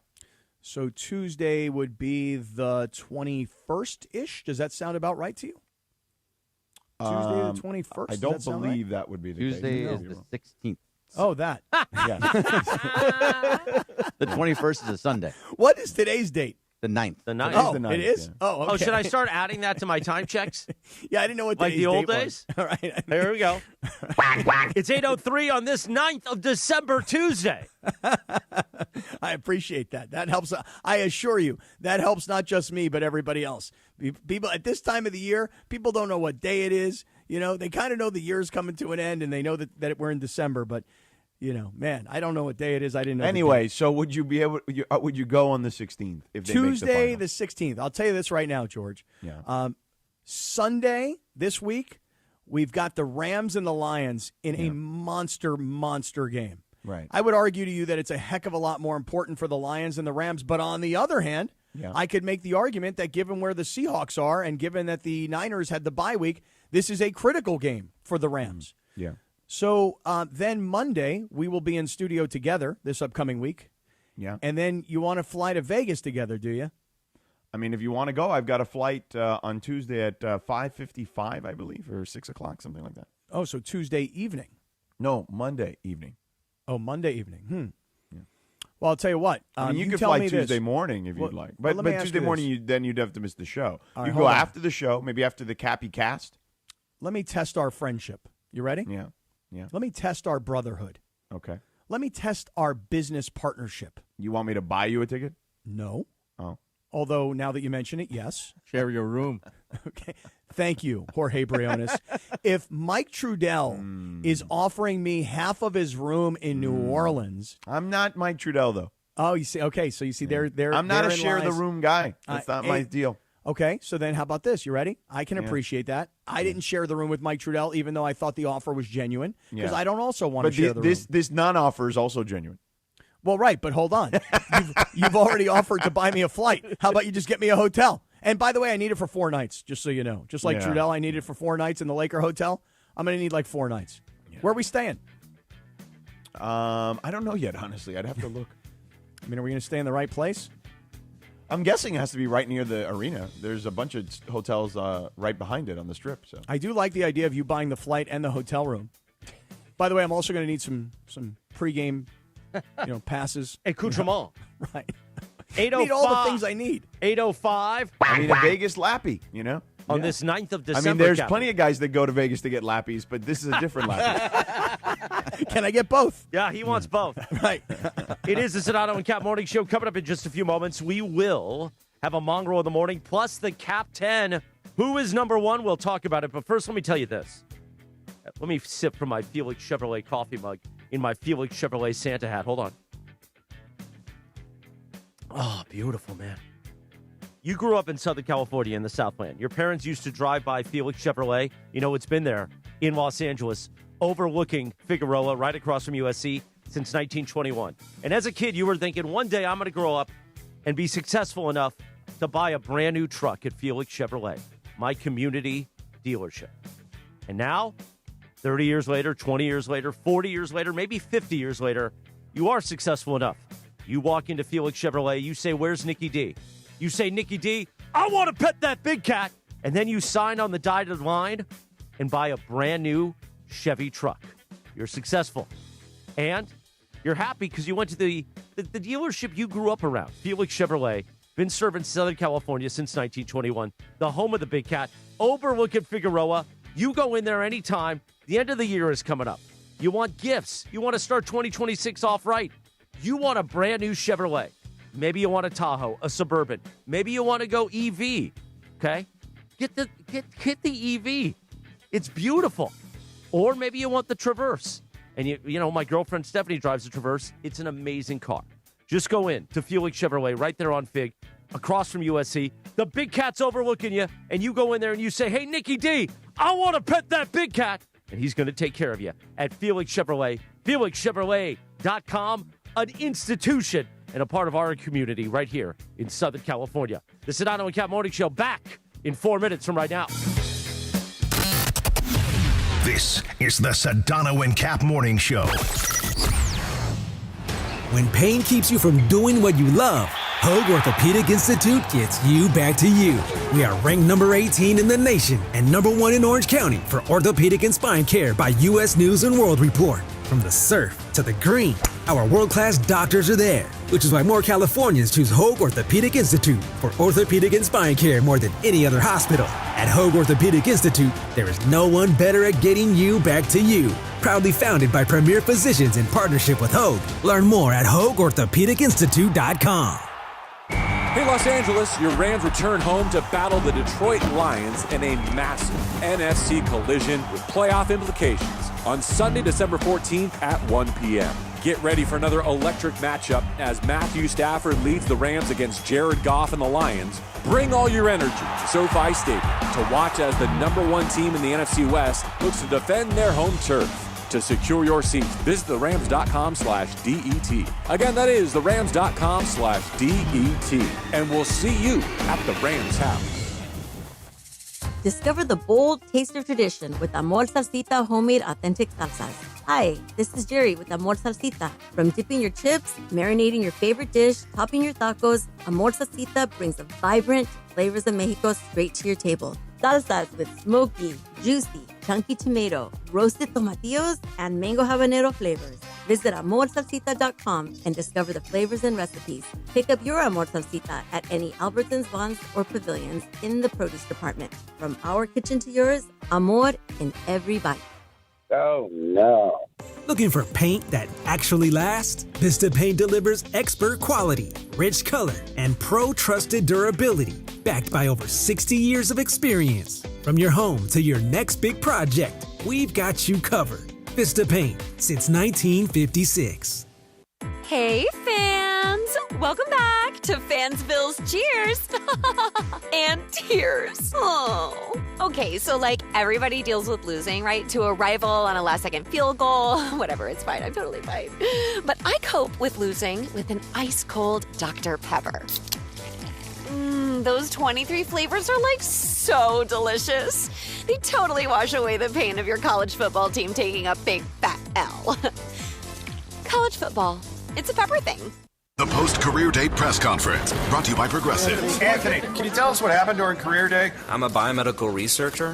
The kids just weren't impressed. How did you feel when your son called in the backup? Embarrassed, and I knew it would be a fireman. It's always a fireman. It's cliche, but a crowd favorite. He had an axe and everything. I can't compete with that. And will the fireman be helping your son with his science fair project? Hope not. I'm literally a scientist. Like it or not, sometimes you need a backup. That's why there's Progressive to protect your home and auto. Progressive Casualty Insurance Company affiliates and other insurers. Not available in all states or situations. The Sedano and Cap Morning Show is on. I really want to play that sausage game. I like swing your sausage. That's like my kind of game, I think. Mornings on ESPN LA will never be the same. No, I have nothing to do with this. Exactly what you do. Oh, my God. Look at him swing that sausage. Back to Sedano and Cap. 8:10, good morning. The 9th of December. Wake up, mongrels. On this day in 1999, the #1 hit, Creed, Higher, Cappy. Oh, I love this song. Come on. Here we go. Can you take me higher? Yeah. Where blind men see. Can you take me higher? Golden Streets. Golden Streets, remember, not Golden Stream. Oh, right. I miss John doing that. Jonathan Martin. By the way, he performed great with his brother Saturday night at the Viper Room on Sunset. Yeah, congratulations to John, yeah. Yeah, mazel tov, my brother. Meanwhile, the Cap 10 in just a few moments. But first, let me fade this out so we can do our Mongrel of the Morning music. Who's it brought to you by, Cappy? It is brought to us by Morongo Casino Resort and Spa. Good times, less than 90 minutes from wherever you mongrels may be. Now, apparently our mongrel of the morning in the YouTube chat at ESPN Los Angeles is Jay Detail. Jay Detail, who's a U.S. postal worker, is our mongrel of the morning. Shout out to Jay Detail. Congratulations, Jay Detail. You're the mongrel of the morning, and what you get? You get to say today to everybody, hey, Jack, listen to the Sedano and Cat Morning Show weekdays on ESPN LA, because I'm the mongrel of the morning. And on the podcast. And on the podcast, and on YouTube. Right. Meanwhile, did you hear about me? No, what? I'm the mongrel of the morning. Hey, exactly congratulations. Right. You know what it's time for. Hi, this is Dr. Sarudi. Of course, Dr. Subaru. It is time for the Cap 10. It's time for the Cap 10. The Cap 10. This list of NFL teams are ranked, compiled, and put together by Scott Kaplan's discretion. That's a great slogan. Cap 10, built on bias. Built on bias. Yeah. It's time for the Cap 10. The Cap It is 10. time for the Cap 10, presented this morning by the Dr. Cerruti Advanced LASIK and Eye Centers. Cerruti Advanced LASIK. See the difference, feel the difference. Visit CerrutiVision.com. SOROUDI Vision.com. Maybe the one and only Dr. Cerruti can see some sense in this week's Cap 10. Because you know how Cappy is with this Cap 10. It could be anything every week, but it's must-listen radio. I need to make a disclaimer before this week's Cap 10, George. You need to know this. Right here on the Sedano and Cat Morning Show on ESPN LA. This list in no way reflects the football opinions of George Sedano, Chris Morales, Greg Bergman, producer Lindsay, producer Jorge, Parker Bell, the social team in the back, ESPN LA, Good Karma Brands, sometimes Common Sense, etc. Hi, I'm Dr. Cerruti, and the Cap 10 is presented by the Cerruti Advanced LASIK and Eye Centers in Beverly Hills, Newport Beach, and Glendale. Visit CerrutiVision.com. SOROUDI Vision.com. The top 10 teams that are coming into focus. Here is the Cap 10. And now, time for this week's Cap 10. Here we go, Cappy. We begin at number 10, Monday Night Football. And for this, let's hear the Eagles side and Merrill Reese on WIP. Hurts back again. He's looking. He's fired. This time it is intercepted. And it's picked off by hand. He brings it all the way back and he fumbles the football. There's a fight for the ball and the Chargers are on it. Yeah, you start at number 10 this week because the Patriots and the 49ers both had their byes, so they're not eligible for the Cap 10. But the San Diego Superchargers of Los Angeles, of Costa Mesa, of El Segundo, after the Week 14 Monday Night Football finale, here's San Diego beating Philadelphia, who has fallen apart with a quarterback dealing with a broken hand. It was a strange and somewhat ugly game. Interceptions, fumbles, sacks, missed kicks. But in the end, it was the Chargers defense that forced Philadelphia into a fourth interception. They're now 9-4. And the San Diego Superchargers up next against the Kansas City Chiefs, this time to put them out of their misery once and for all. You wanted it. You got it. The San Diego Chargers are in at number 10. Jalen Hurts is the second reigning Super Bowl MVP with 5+ turnovers, 0 pass or rush TDs in a game in the play-by-play era since it was first tracked in 1978. Only Terry Bradshaw in 1979 did it also, Cappy, against the Chargers. Ooh, how about that? That is Nice a golden, crispy, juicy Sedano nugget this morning. Now, nice number nugget. 9, we head to 102.5 WDVE in the Steel City. Clark and Ramsey back inside their own 15-yard line and even retreating as the ball snapped to Lamar Jackson. Rush coming from the backside. He's hit and taken down. It's Highsmith with the sack back at the 38-yard line, and that will do it. The Steelers come to M&T Bank Stadium and win 27-22, and they are back in first place by themselves in the AFC North. The Steelers, number 9, they were not ranked last week, but with the win over the Ravens in Baltimore, 27-22, the Steelers moved to 7-6. They're in first place in the AFC North. Aaron Rodgers, 23 of 34, 284 yards, 1 touchdown, 0 picks, and the Steelers, George, are now in control of their divisional destiny, and up next, home against the Miami Dolphins. The Steelers are in at number 9.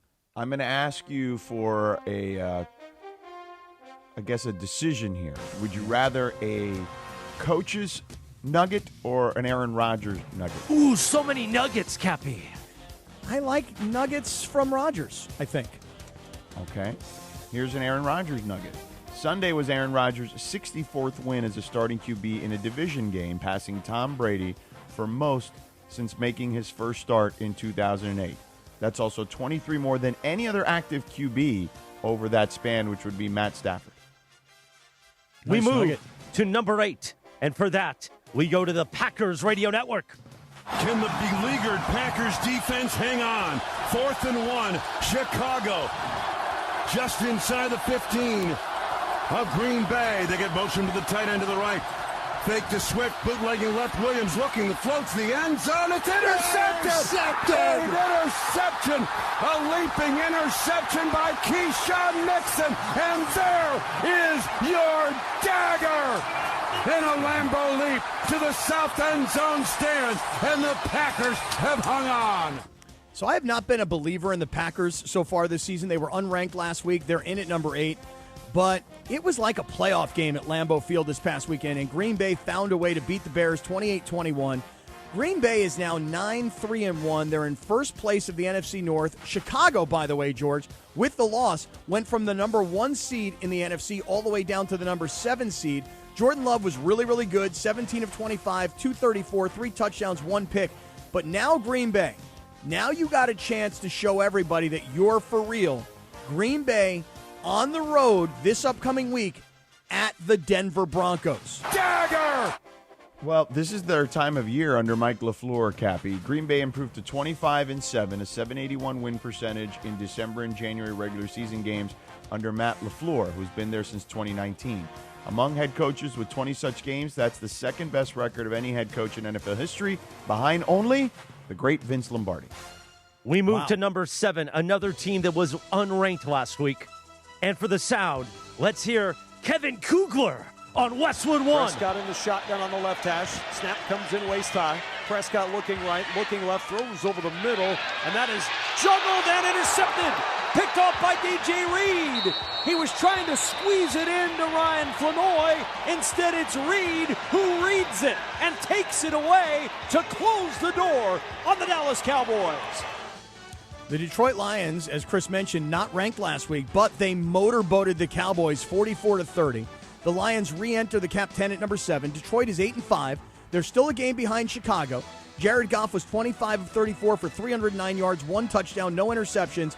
And now, George, I'm putting this on huge game alert in all caps. Detroit visits the Rams this Sunday. And remember, the Lions beat the Rams in the playoffs. Then they beat the Lions beat the Rams again to start the next season. Now the Rams get the Lions at SoFi Stadium. It's a huge game. Lions are in at 7. This one's for Raekwon in the Mongrel chat because he always loves to question, at times when I'm loose with my exaggerations. Here's a direct one for you, Raekwon. Lions, 15th consecutive win following a loss, tying the longest streak in NFL history. The Lions have outscored their opponents by an average of 16.1 points per game during this streak. They have the longest win streak. They have now tied the Ravens, who did it from 2009 to 2012. How about a little kick ass on 3? 1, 2, 3. Kick ass. You tell him, Coach. Yes, indeed, Coach. Even though you screwed up my picks against the spread. Now, it is time to move to number 6, and for that, we go to WOKV, Jacksonville. Trevor Lawrence brings him out. 3 receivers to the left. ETN, the running back. Shotgun formation against the 4-man front for Indianapolis.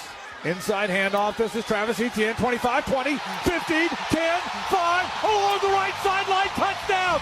Travis Etienne, a 28-yard touchdown run, and Jacksonville has extended the lead. How about that? How about that? Everybody all week long was wanting to talk about Jonathan Taylor. Well, the Jaguars are up to number 6 this week. They were up from number 7 last week.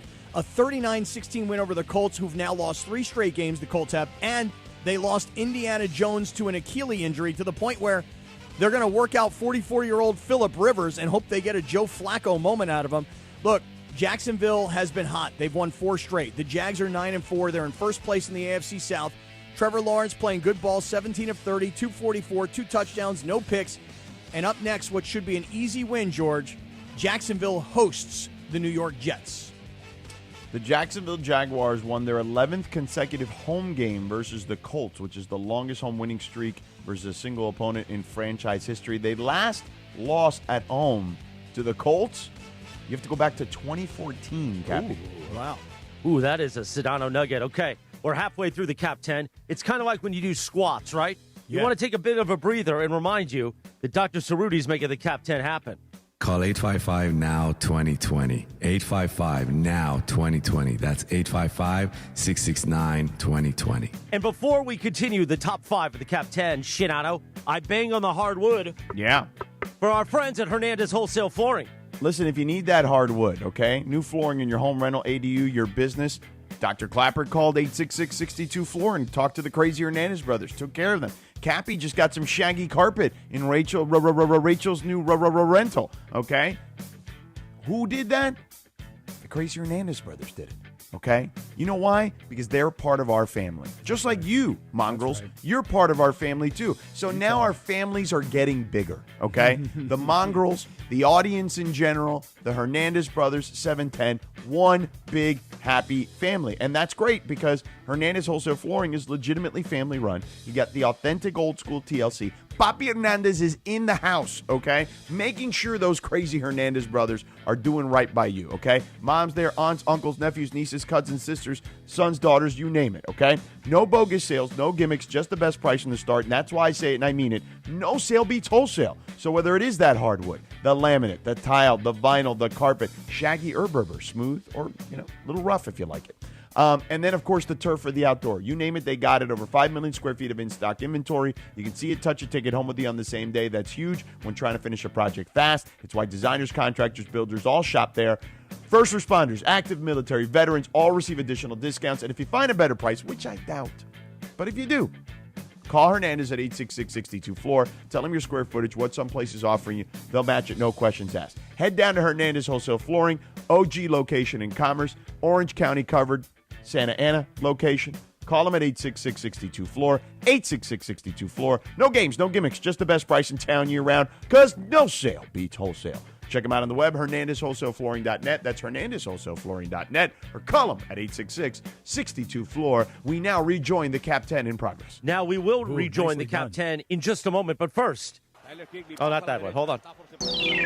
It is time to go to our update desk. Dodgers breaking news. The Dodgers. And one, Boys in Blue, Blue Review expert, Greg Bergman.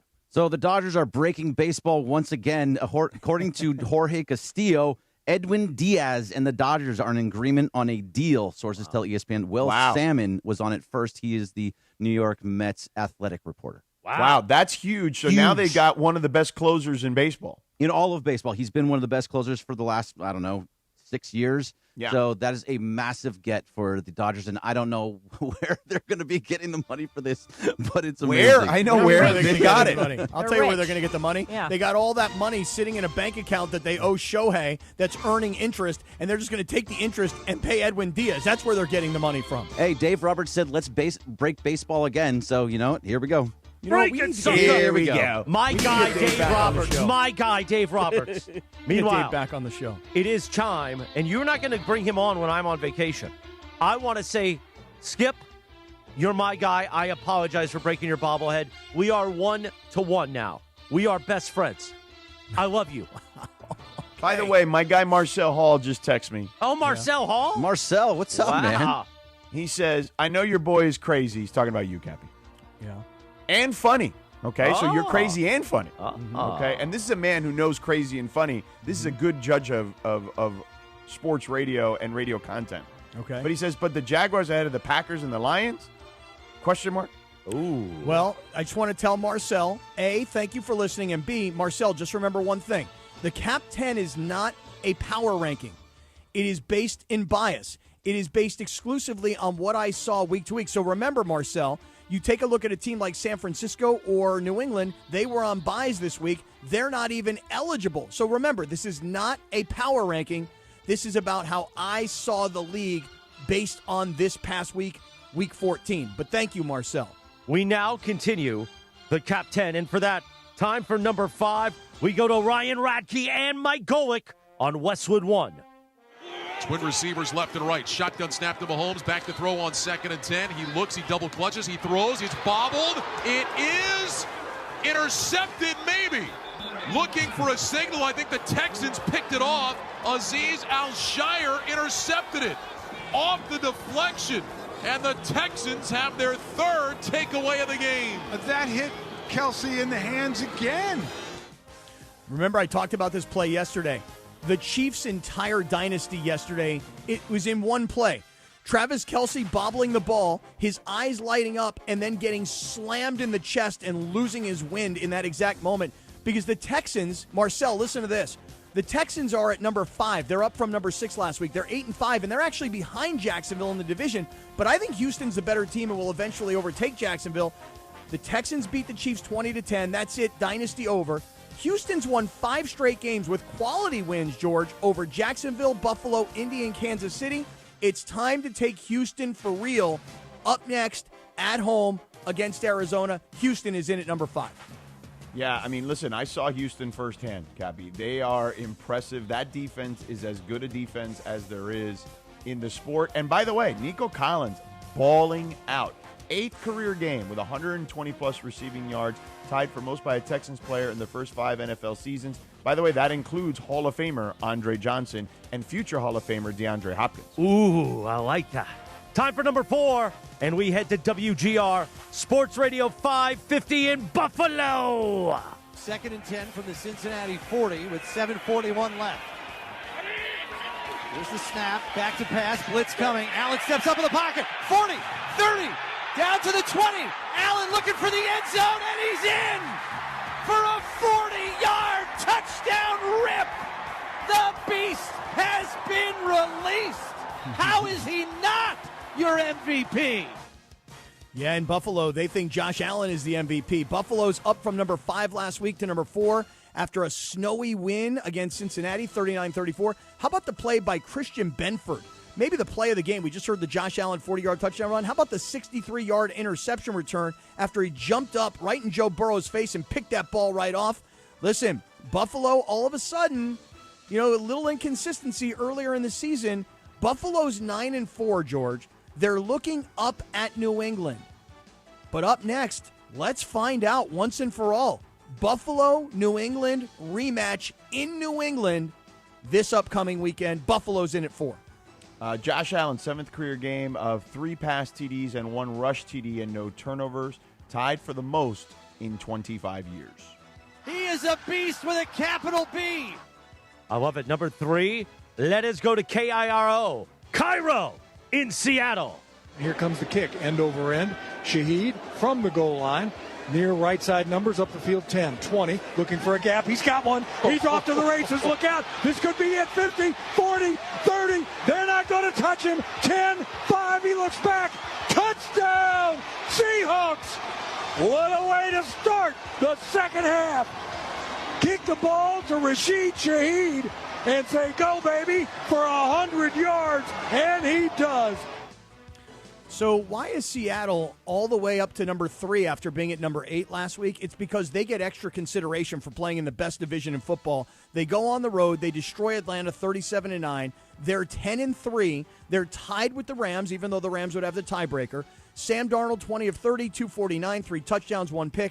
And give it up to Mike McDonald, their head coach. In the NFL, more often than not, you want an offensive-minded head coach. In this case, Mike McDonald is a defensive coach. Here's the thing. Seattle's biggest issue, George, is this. Their losses this year, San Francisco, Tampa Bay, and the Rams. So they don't really have a marquee win. They're beating the teams they're supposed to, but they're not beating the teams that are playoff contenders. Up next is at home against the depleted Indianapolis Colts team. Seattle is in at number 3. Yeah, look, very similar to the Texans, right, that we mentioned earlier. By the way, Seattle, 9 points allowed in their last 2 games. The fewest in a 2-game span in a season since 2014 for that franchise. You got to go back to the early days of the Legion of Boom. Time for number 2, and for that, we go to KOA in the Mile High City. Driving kick, Mims on a gallop from the 48. Marvin in trouble, steps out of a tackle, and here we go. Marvin's loose, points to a Raider down the sideline. 20, 15, 10, 5, touchdown! Marvin Mims, a punt return of 48 yards. The Denver Broncos up from 3 last week to number 2 this week. Why? An easy win over the Raiders, 24-17. The only thing is they didn't cover the 7.5-point spread. Denver has the best record in the NFL at 11-2. They've got a 2-game lead over San Diego in the AFC West. The Broncos have won 10 straight games. Bo Nix, the numbers, at least in terms of completion percentage, look good. 31 of 38, only 212 yards. No touchdowns, but also no interceptions. Up next for the Denver Broncos. You want to prove to people that you should be taken seriously? Stay unbeaten at home when the Green Bay Packers go to the Mile High City. George, Denver is in at 2. By the way, that Marvin Mims punt return, first for the Broncos in 5 years. Oh. Well, you know what that means, kids. Time for number 1. And for that, we go to our friend, J.B. Long on the ESPN LA Rams radio network. Stafford gets a new possession in plus territory. Short set, a ball fake. He wheels, he deals, jumping at the 5. It's Puka again! On one play, a 31-yard strike. Puka Nacua with a new career high in touchdowns. Wow. So the Rams, wow is right. Wow, MJD with a lot of insight there. Wow. The Rams are up from number 9 last week. They lost to Carolina. They dropped down the Very list. volatile, this Cap 10. Yes, it is. We had a team go from like 8 to 3. That's right. This one from 9 to 1 or whatever. 9 all the way to 1. You're spraying all over, Cappy. The Rams are back to where they belong. They're back to number 1 after annihilating the Cardinals in Phoenix 45-17. Matt Stafford back to MVP level, 22 of 31, 281 yards, 3 touchdowns, and 0 picks. Blake Corum and Kyron Williams rushed for over 200 yards on a combined 25 carries. Puka, his first 2 touchdown game with 7 catches, 167 yards. The Rams are back where they belong, atop the Cap 10. They're the best, most complete team in the entire NFL. And up next, having lost their last 2 against the Detroit Lions, the Lions finally come to SoFi, and the Rams got to win this game because even though Detroit is desperate, the Rams are holding on to first place over Seattle and over San Francisco. The Rams, George, are back to number 1 where they belong. Wow. You mentioned Puka. You mentioned Puka and Blake Corum. This is the 4th time in the last 65 seasons in which the Rams had a player with 100 rush yards and 2 rush TDs and a 100-yard receiver with 2 receiving TDs in the same game. They were the first to do it since Gurley did it against Gurley and Sammy Watkins did it in 2017. You had Marshall Faulk, Torrey Holt do it in 2001, and then Marshall Faulk and Isaac Bruce do it in 2000. So in their 65 years of the Rams' existence, regardless of where they've been, it's only the 4th time that they've had a guy with 100 rush yards, 2 TDs, and 100 receiving yards and 2 TDs. That is your Cap 10, brought to you by Cerruti Advanced LASIK and Eye Center. See the difference, feel the difference. Visit CerrutiVision.com, and, of course, that new phone number. Call 855-NOW-2020. 855-NOW-2020. That's 855-669-2020.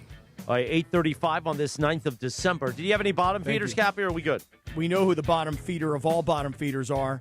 That is the Raiders and the Browns, and I'll just leave it right there. Beautiful. Well, don't leave this right here as I hold up the beautiful picture of the man. Guys, let's talk about our friend, Jacob Emrani. Well, you know, it's a busy December, obviously. Holiday errands, school pickups, rainy days, slick streets. You know, you're thinking about the holiday party or that you may be going to, you're throwing. And then you're sitting at a red light all of a sudden, thinking about gifts or bills when all of a sudden, somebody plows into the back of your car. Oh, my God. Bam! And then you're like, your neck is kind of stiff. Your heart is racing. Your kids are in the back seat crying. And before you're even getting home, the insurance company is calling, asking for a statement. Don't do that. Yeah, you got to stop, take a breath, and remember this number, 800. 345 67 89. It's easy. Look, count it up for you. 800 345 6789. Right. That's the law offices of Jacob Emrani. When you call Jacob, you're calling someone whose entire mission in life is to protect people from this exact moment. And so we're all call them at 800-345-6789. After a crash, there are two big rules. Don't guess about what happened. Don't say you're fine if you're not, Cappy. That's exactly right, because insurance companies, they literally record everything, and they'll use your words against you later. This is why you call a fighter first, and you call them at 800-345-67. Oh, we were a little off on that one. Yeah. Hey, listen, Jacob built the laws of Jacob and Ronnie to help families and people like you in need. With Jacob, there's no fee unless he wins. And if he doesn't win, you pay nothing, Cappy. That's right. And that's why everybody is in business with Jacob, right? The Lakers, LAFC, and the Rams and everybody else. You know what I mean? So if you're hit today, and if your car is in the shop, and if you're icing your back wondering what to do next, do not do this alone. You call Jacob. At 800-345-6789. That's 800-345-6789. Or call them at that number, or hit them up on the web at calljacob.com. 8:38 on this 9th of December. Good morning, the Sedano and Cap Morning Show on a live imaging Tuesday. We will roll on and continue 3 minutes from right now. This is the Sedano and Cap Morning Show. Children's Hospital Los Angeles is where groundbreaking research meets unparalleled expertise. It's where exceptional care is tailored 100% to kids. And it's where every specialist, every room, every innovation revolves around one need: your child's health. Whether it's routine care or a life-saving procedure, CHLA is where families turn to when outcomes truly matter. Children's Hospital Los Angeles, 125 years of building hope and healthier futures. Go to chla.org today. John Ireland for Blue Ice, the finest potato vodka sourced from Idaho and pure Snake River Aquafire water. Find classic Blue Ice vodka or any of their unique flavors in stores or ask for it by name. Blue Ice vodka, because taste is everything. Hey, what's up, Holmes? Good morning. I'll start complaining about Cappy when we turn off the microphone. Anyway, let me tell you this. Football fans, the Rams Toyota Countdown to Kickoff is live from Cosm this Sunday. Join Travis Rogers and Sua Cravens from the Hall at Cosm. Experience massive wall-to-wall LED displays, local food, craft cocktails, and beers.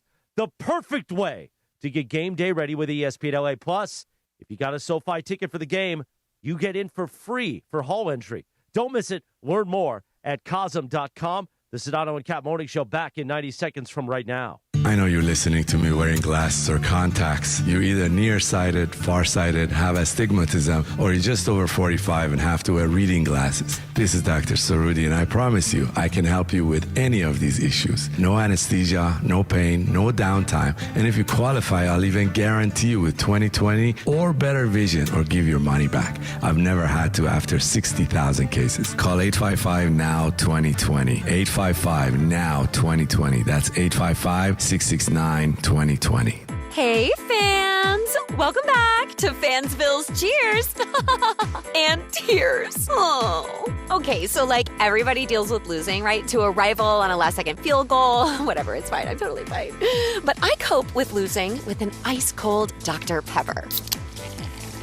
Those 23 flavors are like so delicious. They totally wash away the pain of your college football team taking a big fat L. College football, it's a pepper thing. This is the story of the one. As an HVAC technician, he and his digital multimeter are in high demand. So when a noisy office HVAC turns out to be a failing blower motor, he doesn't break a sweat.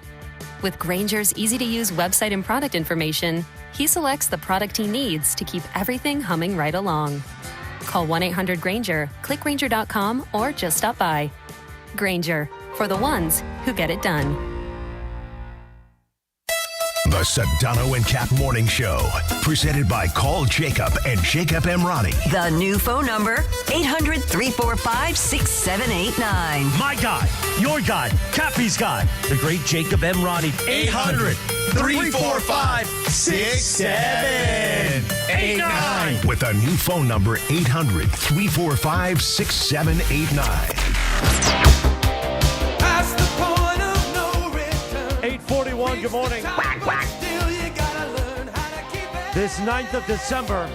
You're pushing it to the limit? Oh, we are, because on this day in 1983, Scarface, starring Al Pacino, was released in theaters. And for a young Sedano who had just washed up on the shores of Miami,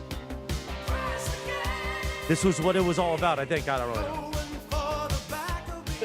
It's a I good don't part remember of what the scene song. this. I don't remember this song in the movie. Does What do you anybody mean? know what scene? I don't remember. They dropped this entire song in the Oh, movie. dude, he's like, this is when he's really like making money and the Yeah. business is growing, and You see him laughing on the phone? You hear the machines counting money. Yeah. the machine's counting money. Yeah. Right, exactly. You got to watch Scarface over the winter break. If this was the old days, I'd say we could have a Scarface party, but I can't do that anymore. Manolo, shoot this thing, man. Manolo did something you would have done.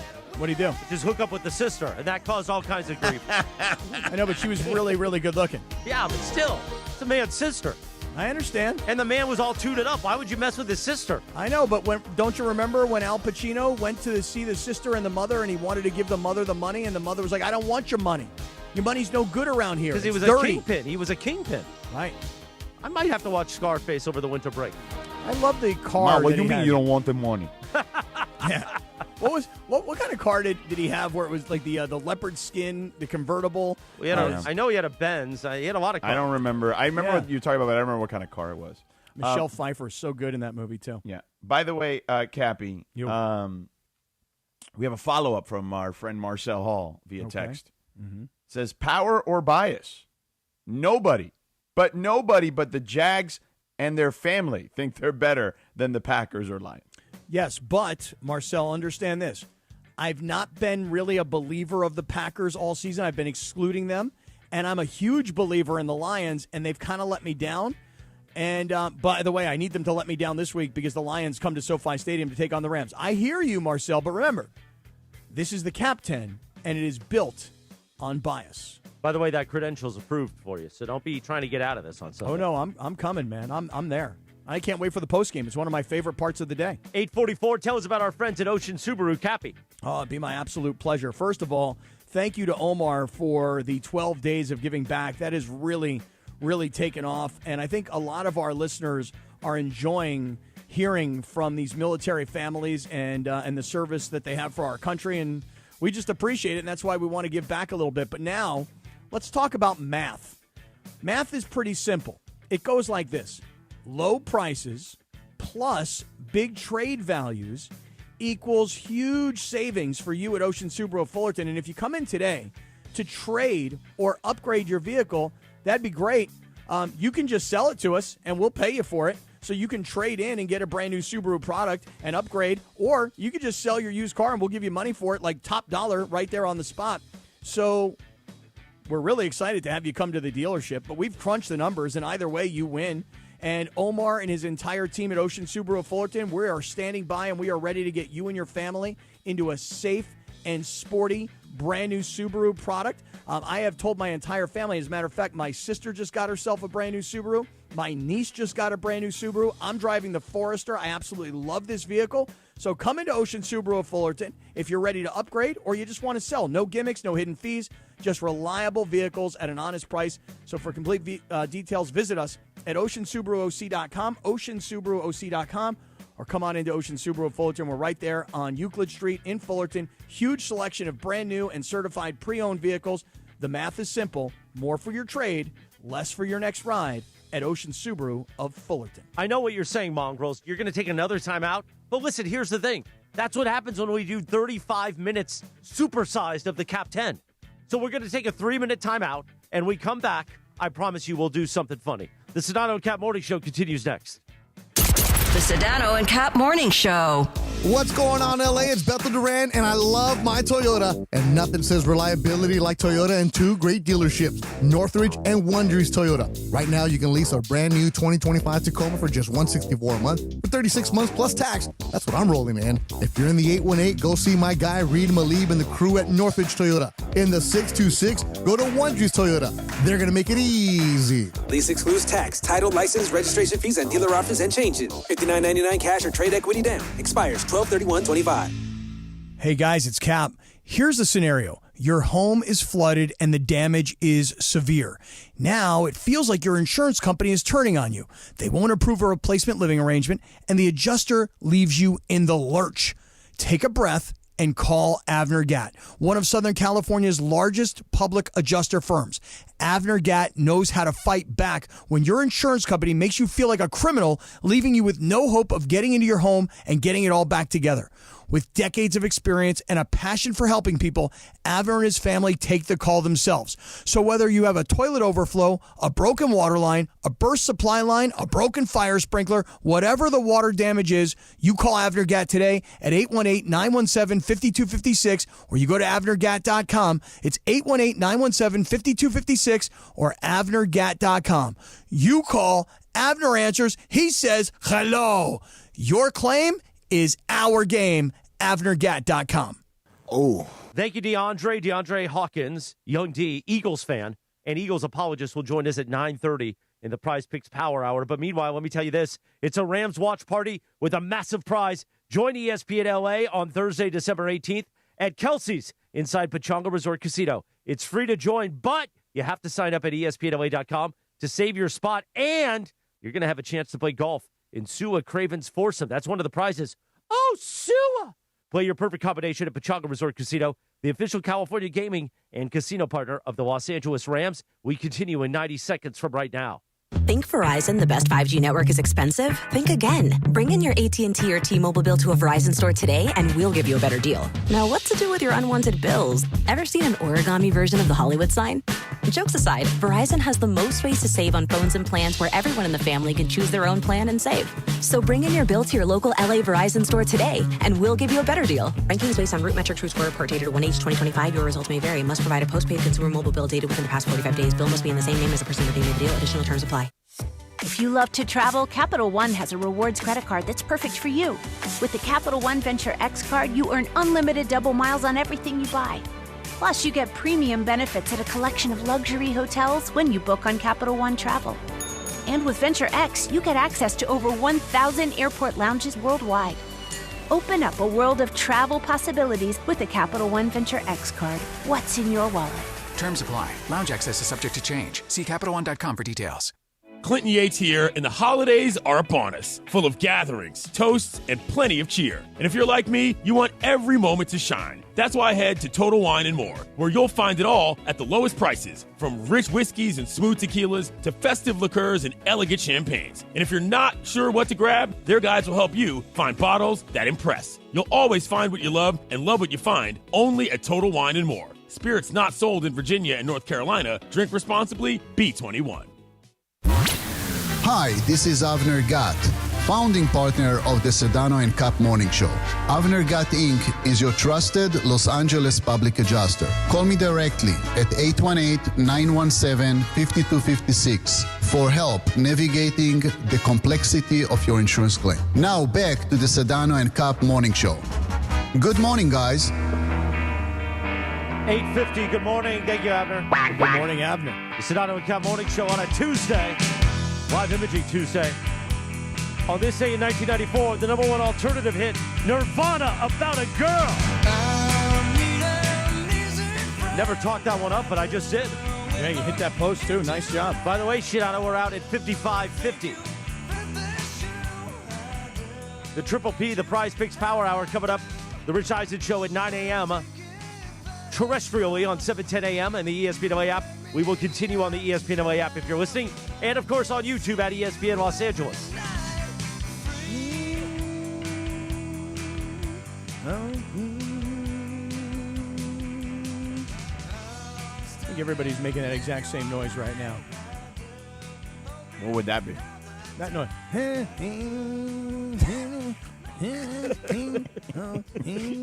So stupid. That is the noise. Hey, Chris, you guys, I want to talk about a couple things in the YouTube Power Hour, Prize Picks Power Hour. We have that Rich Paul sound that we wanted to get to. That was, let's just call it interesting. In his first episode with Max Kellerman on their new podcast, Game Over, about the Lakers and about LeBron, but really more about the Lakers in general, like as a franchise, or this iteration of the franchise, not all time, obviously, which, again, I found to be fascinating. They're making the rounds online. So we'll have a clips of that, I hope, in the next hour, and then we will be able to kind of discuss that. You heard Chris mention DeAndre's going to stop by because his Eagles are floundering at the moment. And then I want Chris to give us a little deep dive on what happened in this big meeting yesterday. You guys, with a lot of people in the house yesterday as I was walking out. All right, we will do that. Plus, I am going to the Dodgers team store soon because these Dodgers World Series that's right. hats, They signed Edwin Diaz. We got to talk about that too. Right, and the Dodgers World Series hats, when you guys made me spend like $1,200 that day, right? Now you can't find the hat, and I need a couple Christmas gifts. So I'm going to make an effort to the Dodgers team store up the top deck over the next few days. Do you think, Bergie, I'll be able to get an Edwin Diaz jersey already? They're going to be going fast, so you better get there as fast as possible. 3 years, $69 million for Edwin Diaz. Nice. So now over the last 2 years between Tanner Scott and Edwin Diaz, $141 million in closers. Yeah, So here's what we do. But Let's do Edwin Diaz right at the top. Then we'll get into the Rich Paul Max sound on the Lakers, and then we'll get to DeAndre. Let's do all that in the first 30 minutes. But you know what you're going to do right now? What? You're going to tell us about our friends at Prize Picks. Prize Picks. They sponsor the Prize Picks Power Hour. If you want sports action in the state of California, download the Prize Picks app. Use the promo code CAPPY, K-A-P-P-Y. Your first $5 lineup gets you a $50 lineup bonus. It's very simple to play Prize Picks. It's more, it's less. There's a stat projection for every player imaginable and every sport imaginable. So basketball, for example, points, rebounds, and assists. You go more, you go less. You bundle a couple together, you can win cold hard cash. Yeah, I want to point out two what I'll call new features on Prize Picks. First one is an early payout. I mentioned this today. I had Cam Ward this past weekend for less than 188.5 passing and rushing yards, check. And I had Ashton Genty for less than 58.5 rushing yards, check. But when Ashton Genty got to 30 rushing yards, Prize Picks sent me a notification. They said, hey, you want to cash out now? So I had a $20 two-pick power play to win $60. But they were offering me $52 to cash out early. So why not take the profit and take it off the table and not risk it over $8? So that's the first thing, the early payout. The second thing I want to mention, everybody, is this. When you download the Prize Picks app and you use the code CAPPY, yes, you'll make your first $5 lineup and you'll get $50 thereafter. However, I want you to look at the bottom right corner of the app where it says Profile. When you click on Profile, you can now follow me. I can follow you. You don't have to tweet me your picks anymore. You don't have to text me your picks anymore. You follow me on Prize Picks. I follow you on Prize Picks. And if you think I'm hot, play my picks. If I find that you're getting hot, I'll play your picks. These are brand new features on Prize Picks, George, and everybody should download the app and use the code CAPPY, K-A-P-P-Y. Prize Picks, it's good to be right. Thank you so much. 8:54, we're here for another minute of content, boys. Oh, Yeah. we have another minute of content. Hey, real quick, I know we're going to talk about this Edwin Diaz signing by the Dodgers, and it just kind of goes to show you, Bergie, all the money that they've spent in relief pitching, which is something that, you don't really see a lot of teams spend big money and give guys, longer-term deals. But in the case of Edwin Diaz, this is a 3-year, $69 million deal. So what does that come out to? About 22? 33. How much a year? 33. Oh, I'm sorry, my 23. math Wait, no, my math is wrong. Yeah. 23. You're right, 23. Right. Okay. Totally right. So in New York with the Mets, it was 21. So it's not like it's a big financial thing. It's about winning. And we can talk about that more, obviously. And we can do math. I literally took the headphones off. I said to Jorge, he's going to screw this up, and then you pulled out. Great job, Cappy. Great job. 55-50. Thank you. Sedano and Cap Morning Show. Wake up, Mongrels. It's a Tuesday, a live imaging Tuesday, presented by Providence. Sucker.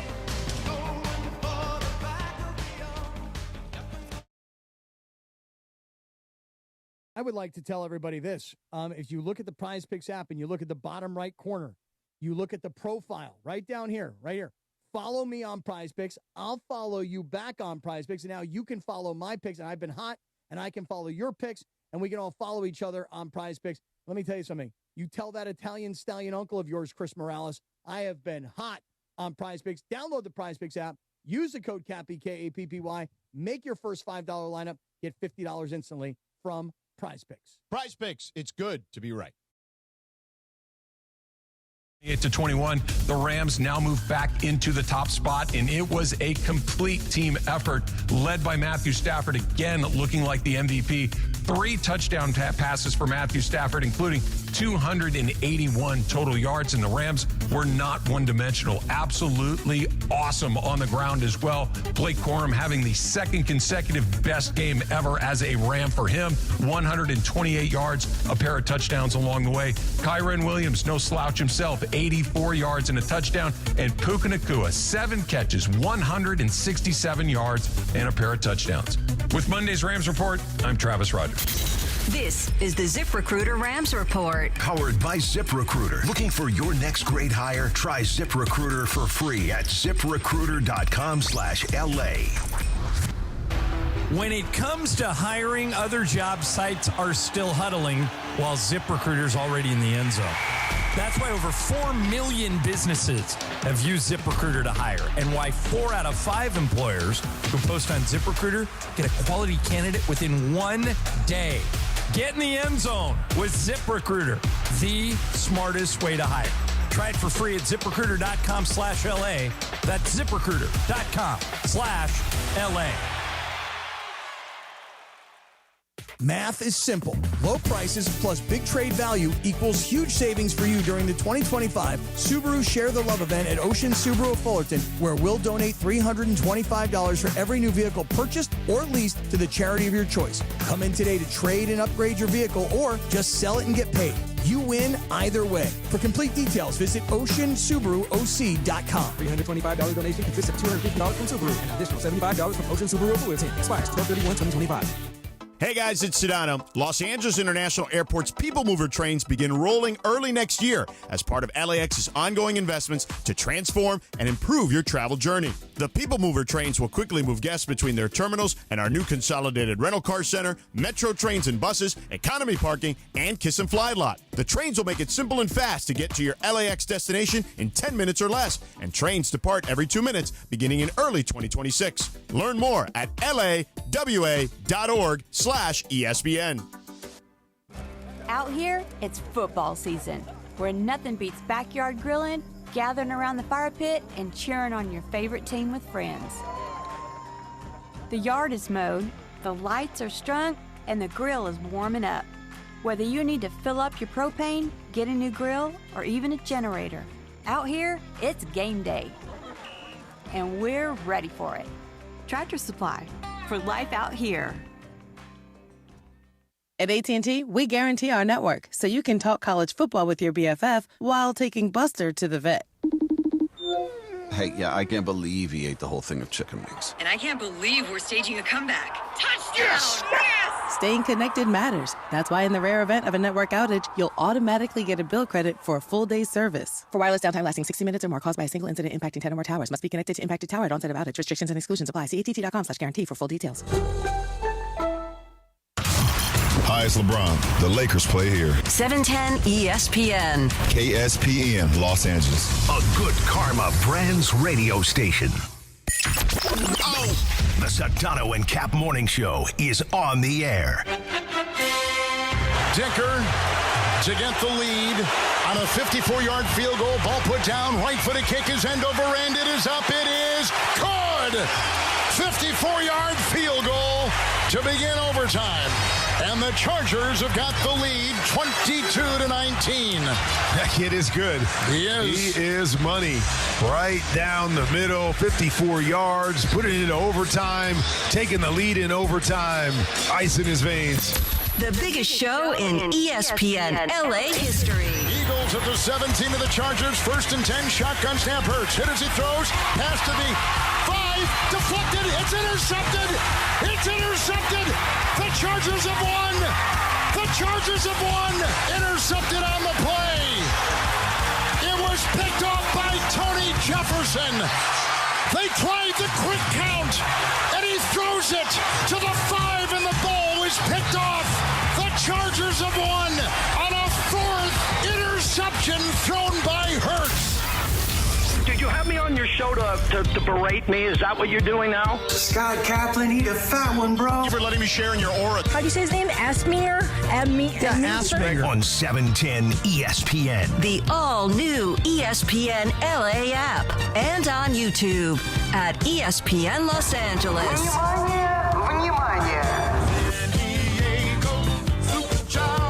Give me a freaking break. We're bigger than U.S. Steel. What a catch by the tight end.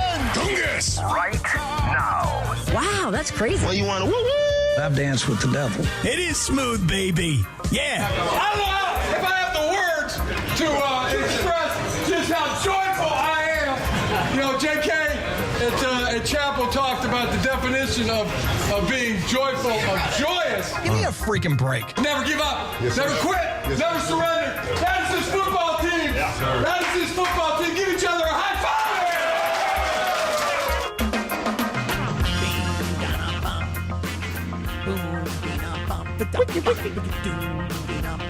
Scratch.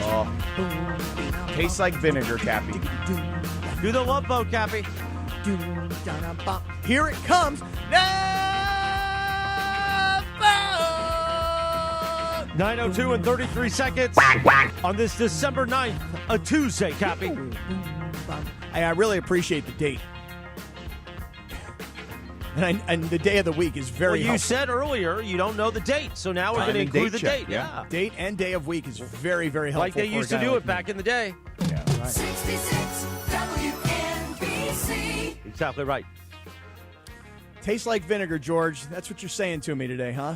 Yeah. Jalen Hurts, by the way, the only player to have 2 turnovers on one play, dating back to when turnovers were like an official stat, by the way. That was a completely bizarre play in the game where he throws the pick. The ball is taken or is on the way being taken back by the Chargers defender. The ball is smacked away, bounces on the turf. Jalen Hurts is the right guy to put the ball in his hands. Right. And as Jalen Hurts gets the ball back, I've got that 1/1,000,000th of a second where I'm like, yes, he got the ball. Oh, no. Right. He had it, and you're like, okay, it wasn't like an offensive lineman who got the ball. It was Jalen Hurts who got the ball back, and then in a millionth of a second, he got it swatted away. 2 turnovers on the same play. That was a rough night for my quarterback, Jalen Hurts. Oh, my. What was that? It is the Prize Picks Power Hour, the Triple P, thanks to Prize Picks. Download the app today and use code CAPPY, K-A-P-P-Y, to get $50 in lineups. After you play your first $5 lineup, that's code CAPPY to get $50 in lineups. After you play your first $5 lineup, Prize Picks, it's good to be right. DeAndre Hawkins, Young D, Eagles fan, producer D, will join us at 9:30. Sedano, but we got that Dodgers breaking news, Jack. The Dodgers. Yeah, let's go to the one of the hosts of the Blue Review. So Edwin Diaz, Mets closer, arguably the best closer in baseball, is now a member of the Dodgers. So, Bergie, give us your thoughts. You have extensive thoughts, I would imagine, on Edwin Diaz joining the Dodgers. I do, but just to let everybody know, we are going to be doing a special Blue Review at 10:30 today with Parker and myself. Wow. So we'll be Marcus is not Blue available. Review. Emergency Blue Review. That was the whole point of it Hold during on, the now offseason. I need the update music. Pop that back up. We've got a Blue Review urgency. Well, what I think you should call it today, because it's when you do an emergency one, you should call it the Bluer Review. The Bluer Review. Okay, Parker, get on some of that stuff. We need more blue. Hey, Parker, did you hear what George said? Yeah. Now, he Do what came up with George the said. idea. Now, you do it. You execute it. So we are doing an emergency 10:30 on YouTube. So be there if you want to talk about some Dodgers. But Edwin Diaz, it's a great deal for the Dodgers. It was somebody. Obviously, closer was the biggest issue that they had this season. Tanner Scott was just a mess all season long, and they had to go in the playoffs to Roki Sasaki being a closer. You can't do that. He's going to go back to being a starter. Yamamoto had to do those kind of things. So you can't have all of your starters consistently being your closers, and especially not during the regular season. So going out and getting the very best closer that's in the game right now, the best you can ask for. I was trying to do some of the Diaz, math, though. I'm sorry. Go ahead, Captain. Well, I was trying to do some of the math. So Edwin Diaz opted out of a 2-year, $38 million contract. So call it $19 million a year. And he signed Bergie a 3-year deal with the Dodgers for $69 million. Right. So what he's getting is he's getting another year and he's upgrading his contract on average by $5 million a year, which is obviously a big difference. $5 million is significant money. But to me, this is less about money, George, and more about opportunity to win. If I were in his shoes... And it was a big problem for them. The Dodgers have blown 56 saves, Cappy, in the last 2 seasons. It's insane. That's the third most in Major League Baseball behind the White Sox and the Red Sox, who had 61 and 58, respectively. And they were 21st in bullpen ERA last year. You're talking about a guy in Edwin Diaz, okay, who he blew 3 saves last year, but 28 of 31, a sub-2 ERA of 1.63. I mean, he held opponents to a 164 batting average. I mean, this guy is legitimately incredible. He's currently third, or I believe tied for second. Let me double check here. Yeah, tied for second in the majors for active players with saves, with 253. Only Kenley has more, and obviously Kenley's been around a lot longer than Edwin Diaz. Yeah, he's also a guy that gets a lot of swing and miss. His swing and miss percentage is one of the highest in all of baseball. So getting a guy that can absolutely just miss bats over and over again. He is somebody that is like all closers typically are. Now, is that song coming over with him, or does he have to change songs? I feel like the Mets fans are going to be very mad if he brings the song. He goes with Timmy Trumpet wherever he goes. So I assume, it's going to come. Wow. You don't know the song? You don't know the Timmy Trumpet song? But it's not like proprietary to the Mets. It's the individual player. Not that it's his property either. But it's like, hey, this is his thing. So I wonder what Kenley did. Did he play California Love in Boston? I doubt it. Right? So, I mean, it really just depends on what he wants. Give me comps, Bergie. I mean, you jump to he's the By the best way, you think the Mets will opt out of bullpen music like Notre Dame opted out of the bowl season if Edwin Diaz uses the song in Dodger Stadium? I don't know. I don't know if the Mets will take their ball and go home, kind of the way Notre Dame is being accused of. But by the way, Notre Dame having another after their AD yesterday went on like every show in America. He's having like a press conference to bitch more today. Bitch! Let me tell you something. This constant blaming of the ACC, it's maybe the most egregious part of the entire Notre Dame story. It's not, hey, we're bailing out of the bowls because we think that we're giving ESPN this gift of Notre Dame being on Which, their by air. the way, ESPN can literally, like, I don't know, sell, like, Lilo and Stitch keychains to make up that money very quickly. Yeah, I mean, I think there's an arrogance of we're not playing in any bowl game because we're not playing on ESPN. Screw those guys. But the arrogance, this is the thing that bothers me most in the entire Notre Dame story. How dare you think that the ACC, where you play every other sport other than football because you're not willing to share the money you get from football, you'll play in every other sport in that conference, and you think that the conference, which has a football member in Miami who beat you head-to-head, you think the conference should they should politic on your behalf, but not on Miami's behalf? They should choose the non-football member over the football member. And yesterday, when their athletic director, is it Pete? Is that his first name? Bavakwa, whatever his first name is. I don't think you actually say it Bavakwa, but it's close, yes. How do you say it? I don't know how it's pronounced, but it's not pronounced that way because I heard somebody else pronounce it differently. Well, you called him Kurt Bavakwa yesterday. I did, like the old Phillies hitter. Right, yeah. Right, well. Speaking of which, the Phillies re-signed Kyle Schwarber. Really? Is that where you associate? And the Dodgers Kurt signed Bavakwa? Edwin Diaz. I don't know if you heard or not. But Well, he also played for the Padres too, right? Yeah, I don't really associate him with the Phillies at all. I don't even maybe I had his baseball card there or something. I don't know. Let me tell you this real quick, Cappy. ESPN LA is giving you the chance to win a brand new Pedigo e-bike. Join Travis Rogers, Sua Cravens, and myself this Sunday for the Rams postgame show live from Hollywood Park Casino. While you're there, enter to win the e-bike and score other great prizes like signed memorabilia or game day tickets. Don't miss it. Hollywood Park Casino, 3883 West Century Boulevard in Inglewood. This Sunday after the game. Must be 21 or older. Hollywood Park Casino. Party and play 24/7. Bergie, you got that live brew review at 10:30 this morning, right? Yeah. And by the way, it's not Philly who I was thinking. It was Pittsburgh who I was thinking. But anyway, Pittsburgh. but yeah, he was a Padre too. Mm-hmm. Well, that's kind of where I know his Yeah, career but from. no, so Edwin Diaz, this is a huge get. Everything that they needed right now was that closer. You needed somebody that can step in and be one of the best and be able to shut guys down. Do you think he could strike out Kirk Bavakwa? I think he could strike out Kurt Bavakwa. I can't even say Bavakwa, but I think he can strike strike him out. He strikes out everybody. His strike. I mean, his Kurt strikeout Bavacqua percentage did is not huge. strike out a lot in his career. I'm looking at it right here. So anyway, but go ahead. Yeah, no, but he's somebody that he strikes out a lot of guys. His strikeout percentage is through the roof. His strikeout per 9 is over 14 for his career, which is massive. Strikeouts, he doesn't walk very many guys, but he is a guy that, like most closers, up and down. Like, so each year, an up and down meaning like his ERA will be a 1, and then the next year a 3, and this year, so that's what. Well, because there's only limited opportunities that he's out there. Right, yeah. So, look, that's just what happens with closers just in general, but if you're going to go out and get somebody, get the best one that's possibly out there right now. By the way, just back to, because now you got my head wrapped around Kurt Bavacqua. George, are you familiar with the most famous Tommy Lasorda rant about Bavacqua? Have you ever heard this before? I did. Yes, I have heard it. Yeah. Because it was like a masterpiece. If it you was really think an about all-time classic where Tommy was like, Bavacqua? I would send a limo to pick up guys like Bavacqua because I could strike those guys out no problem. That freaking – and then he started calling them all kinds of names, man, and then you have to blank it all out. But that's one of the all-time legendary rants by Tommy Lasorda. I mean, about you your should boy find Bavacqua. it. You guys should find it there, Parker. I'm sure the audience would I love got to hear it. that. Stand by. Just give me 1 second here. Hold on. I want to make sure it's beep. Oh, yeah, because it's bad.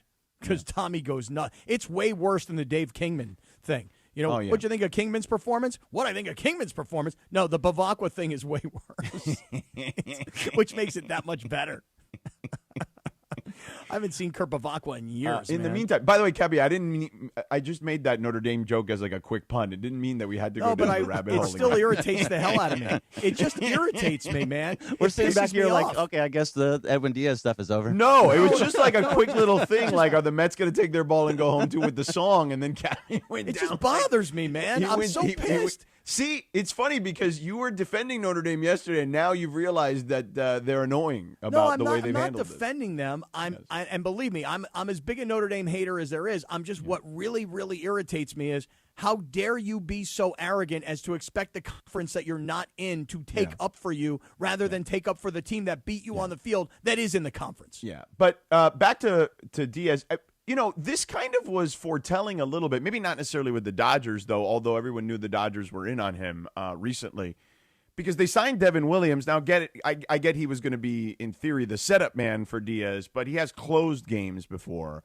So I he was think one of the Mets best closers in baseball when he was with Milwaukee. Right, and the Mets were kind of bracing themselves a little bit, Greg, by a little insurance policy there with Devin. Yeah, no, absolutely. And also Parker in our group chat made a really good point. So the Dodgers had Alexis Diaz here this season because he was so bad after leaving the Reds, the Dodgers gave him a chance. And I wonder, that's Edwin Diaz's brother. Right. I wonder if that had a little bit to do with it of like, hey, you were so good to my brother and got him back on track that I want to go there and be in that system because he probably told him, hey, this is what they did for me to make me look like a competent pitcher again. Come over here and you can win here. So I like that. There's maybe that's a part of the story. Although we did reference Scarface earlier, and there's that one scene where Al Pacino says "F the effing Diaz brothers," and so I don't really think it has a lot to do with it. It comes down to this: you'll pay me more. You'll give me an extra year on my contract, and I get to come play for the two-time defending World Series champions rather than play for the Mets who spend all this money and don't win anything and don't even make it to the postseason. Easy decision. I mean, I get it, though, but if you're the Mets and you're Steve Cohen and you have all this money, the same that the Dodgers have, they are just spending and bringing guys in. So if he wanted to stay there, he probably could have.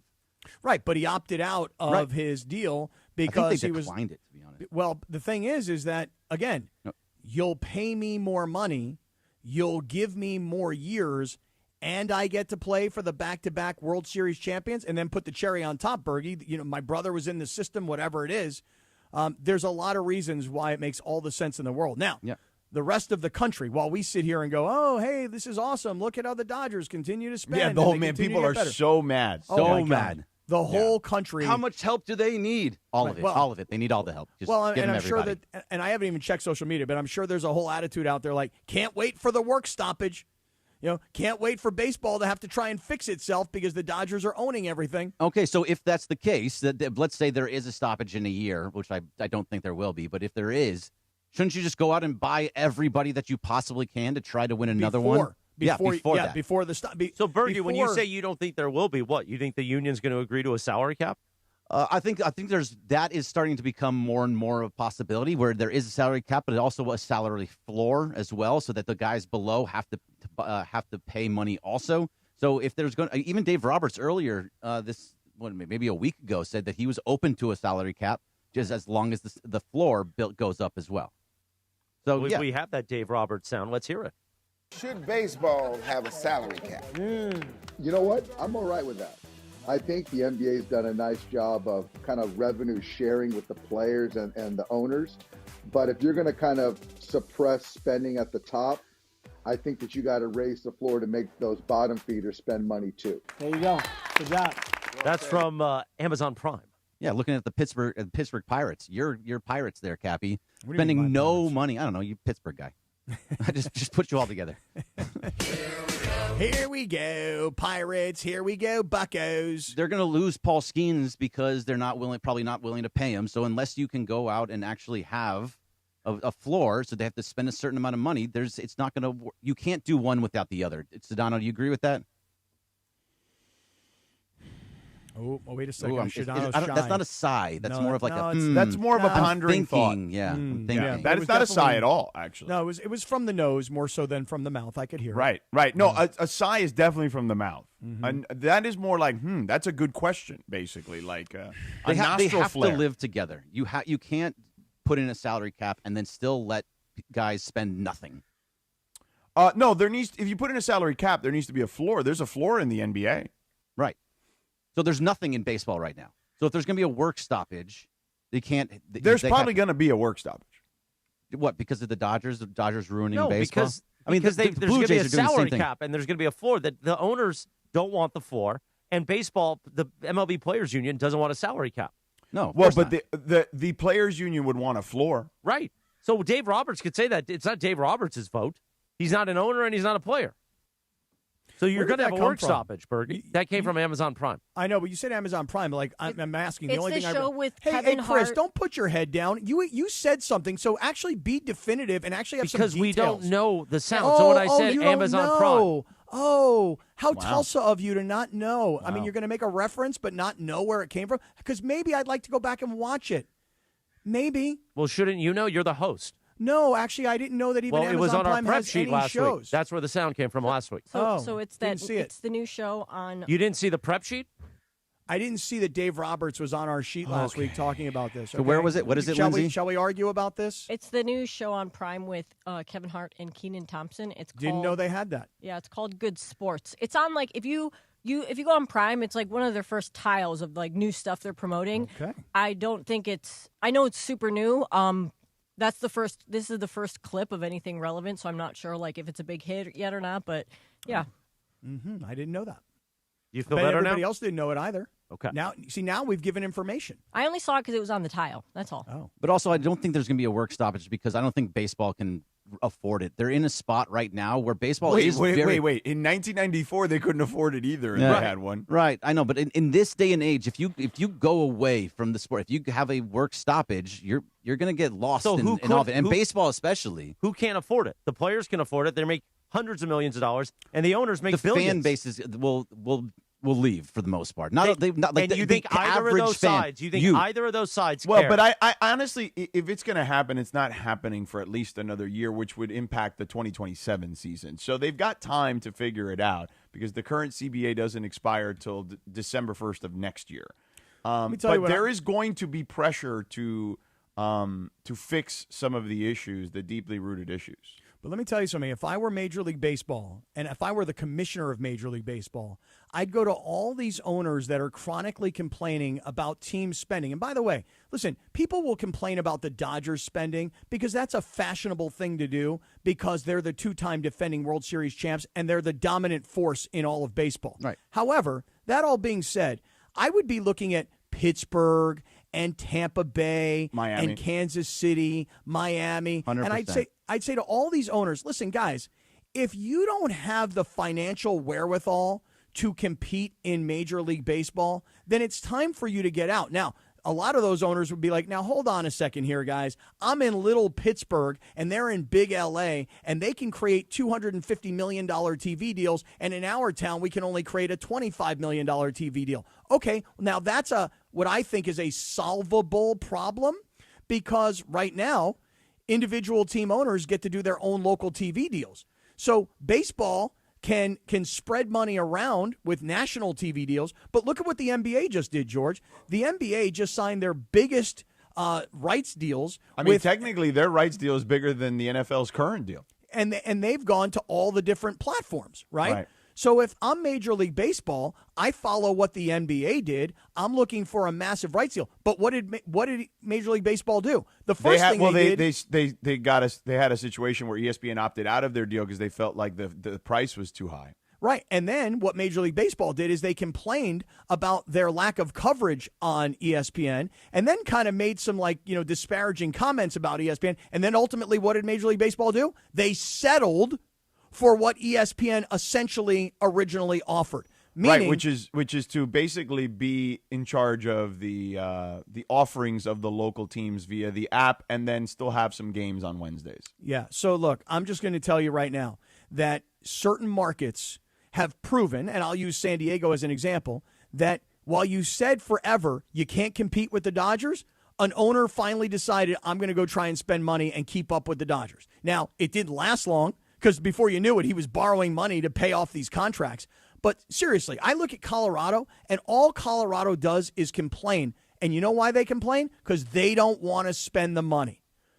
Then sell your team. But wait, Cap, you saying that there are people who, if you can't compete, the Dodgers, if you look at just the Dodgers and this signing, putting people over to the edge, I kind of get it, because it's they are complaining. I mean, there's a lot of people complaining about competitive balance, right? It's not, and it's not just the Rockies of the world. It's like the St. Louis Cardinals now are complaining about it. The Dodgers are spending money like it's completely unlimited, and other teams are like, even if we do have our highest payroll based on what's feasible for us, based on this not being this being our only business, whatever the case may be for that particular owner, it's still nowhere close to what the Dodgers are spending. You are 1,000% right. The Dodgers will outspend everybody. The Yankees will try and keep up. The Mets have an ultra-wealthy owner. They'll try and keep up. And there are a few other organizations out there that will try to spend to win. And then there's probably more than half of baseball where the owners are like, you know what? We put out a product. We welcome people to our stadium. We try and sell tickets and hot dogs and merch. And, we're making money, but we're not in the winning business. We're in the entertainment business. But eventually, it gets to a point where there's no competition, and then you're not in the entertainment business, because guess what? It ain't entertaining going to watch your team get beat up every night. But look at the Blue Jays. The Blue Jays showed that there is competition to the Dodgers. They had them. They were up 3-2, and they were 2 outs away from winning the World Series against these exact same Dodgers. 3-2. And how did they do that? How did they do that, Greg? So they spent a lot of money. That's right. They spent money. They spent money on the right guys. It's always about the right guys that fit into the right space, and this is what the Dodgers did. They went out and got the guys that fit into their space, that fit into the way that they work throughout, from the top of the organization to the bottom of the organization. No, they just spend on everybody. It's not the right guys. It's literally everybody. Right, everybody and anybody who's available. Most teams don't have the opportunity to make a mistake on a player and then go, well, you know what? We'll just go replace the player, and we'll spend more money than the guy that didn't get it done. Boston tried doing that years ago when they had Adrian Gonzalez, your guy Adrian, and had a whole bunch of guys. They spent a ton of money, Josh Bick and all those guys that were there, and they did nothing. The Padres did the same thing. They didn't make the playoffs one year after spending a ton of money on Juan Soto. I mean, Juan Soto was with the Mets, spent a ton of money on Juan Soto, and they didn't make the playoffs this year. That's one guy, and they've got they guys spent a lot of money on a lot of guys. Well, they've also have Yamamoto. You could argue they did not need Yamamoto last year, right? No, they did. Going into the season, you could make that argument because everyone was like, "Oh, they have so many pitchers. Who's going to make the starting rotation?" He was their number one guy. I'm just saying that you could make the argument that they didn't need to go out and sign him for all the money that they did, right? You could make that argument. I mean, you can make the argument, but they wouldn't have won the World Series without You're Yamamoto. right, but that's hindsight. I'm saying at the time when they signed him, they didn't have to sign him. They didn't need a number one pitcher that bad. I would agree. I would disagree. I think that the Dodgers did need Yamamoto. They would not have won either of these World Series without Yamamoto. So I just disagree with the premise. Well, the premise is that everybody else around the country is going to be furious today as the Dodgers continue to go out and sign big stars for big money. And even if they already have a closer that they spent money on, and even if that guy didn't get the job done, it's just as easy as replacing him. And I say replacing him, it doesn't even mean that this guy won't be on the roster next year. It's just a matter of, you know what? Closer was a position of need. Yep. We will spend whatever it takes to get the best guy, and that irritates everybody else around the country because nobody else other than maybe the Yankees and the Mets really can do what the Dodgers do. Now watch, they're probably going to go out at some point. They're going to sign a big-name outfielder, and this entire conversation is going to happen again. They were looking at Brian Buxton at one point, but that doesn't seem like it's going to happen from Minnesota. But they will find somebody to fill that center field gap, be able to move Teo from right to left and have Pajes in right. They're going to do that. They're going to have somebody big in the outfield. Maybe it's Cody Bellinger. Who knows? But it's going to be somebody that they're like, oh, God, another guy? That's right. Listen, it doesn't really matter what the Dodgers do. Any guy they sign, especially any guy that has, like, real name recognition and they spend real money on, which, by the way, that's what they're going to do. They're trying to improve. Like, they're not sitting still going, well, look, we got a really good team. We've won back-to-back World Series. Tommy Edman is a guy that, can play this position or that position. We got him healthy. We fixed him in the offseason. We're bringing back Miguel Rojas. So let's just sit where we are. Let's just not even try and get better. Let's just go back. Let's run it back. Well, what's happening is teams like the Brewers, for example, who won 97 games, right? They had the best record during the regular season. They get swept by the Dodgers, right? Their front office is saying this. So here's a direct quote to The Athletic just a few weeks ago. Mm-hmm. It takes a lot of time. It takes a lot of work to get where we are and a really good team of people. It's the combination of working around the clock in every space to make sure they're very good. When you stare at just the payroll itself, I think that can make you feel uneasy. But there were also a lot of teams that didn't even get in the playoffs that spend a lot of money. So it's not just the money, it's how you use it. Yep. He continues to say, though, that they're having to work basically around the clock to make it work in a way that other teams don't have to. I would also add, though, the Dodgers had foresight to bring in a guy, okay, in Andrew Friedman, who used to work with a shoestring budget in Tampa Bay and got them to the World Series and had them competing for pennants year in and year out. So you gave that guy who understands how to find those Tommy Edmans of the world and the guys who are market inefficiencies, basically, and can win in the margins for you. And now you've given him a blank check. Of course he's going to win because he was able to come this close to winning with literally the shoestring of shoestring budgets. Now he's got an open checkbook. Of course he's going to dominate the sport. Right. That's right. And listen, Milwaukee makes a great point. I mean, you got to build a team with the resources that you have. And to do that, look at how Milwaukee has been successful, even though they haven't won a World Series. But they're competing every single year. They're in the postseason every single year. Whereas look at somebody like Colorado, who's not putting in the same work, not spending that kind of money, but not that Milwaukee's spending a fortune, and they're not doing as good a job. Listen, how did the Oakland A's compete for a long time? I just watched that movie, and it makes complete sense. And Milwaukee's the exact same way. It's the style of ball that just doesn't work in the postseason, but you win games because of how they play in the regular season. 9:29, good morning. The 9th of December, the Sedano and Cap Morning Show. Let's talk about our friend Jacob Emrani. Yes, of course. Listen. Let's have that conversation. Jacob Emrani has a new number, Cappy. So if you get into an accident, look, it's December, right? We know you're sitting there, you're worried about the kids' gifts. They may be in the car with you. Maybe you're taking them to a holiday party, but you're sitting there at a red light, and then all of a sudden, bam! Yeah, your neck is stiff. Your heart is racing. Kids are crying. Stop, take a breath. Remember this number. Call it right away as soon as you get into an accident. 800-345-6789. It's easy, Cappy. It counts up. 800-345-6789, Cap. Yeah, because when you call the law offices of Jacob Emrani, you're calling someone who has really dedicated his life and his career to protect people that are in that exact moment. And that's why you call Jacob at that number one more time.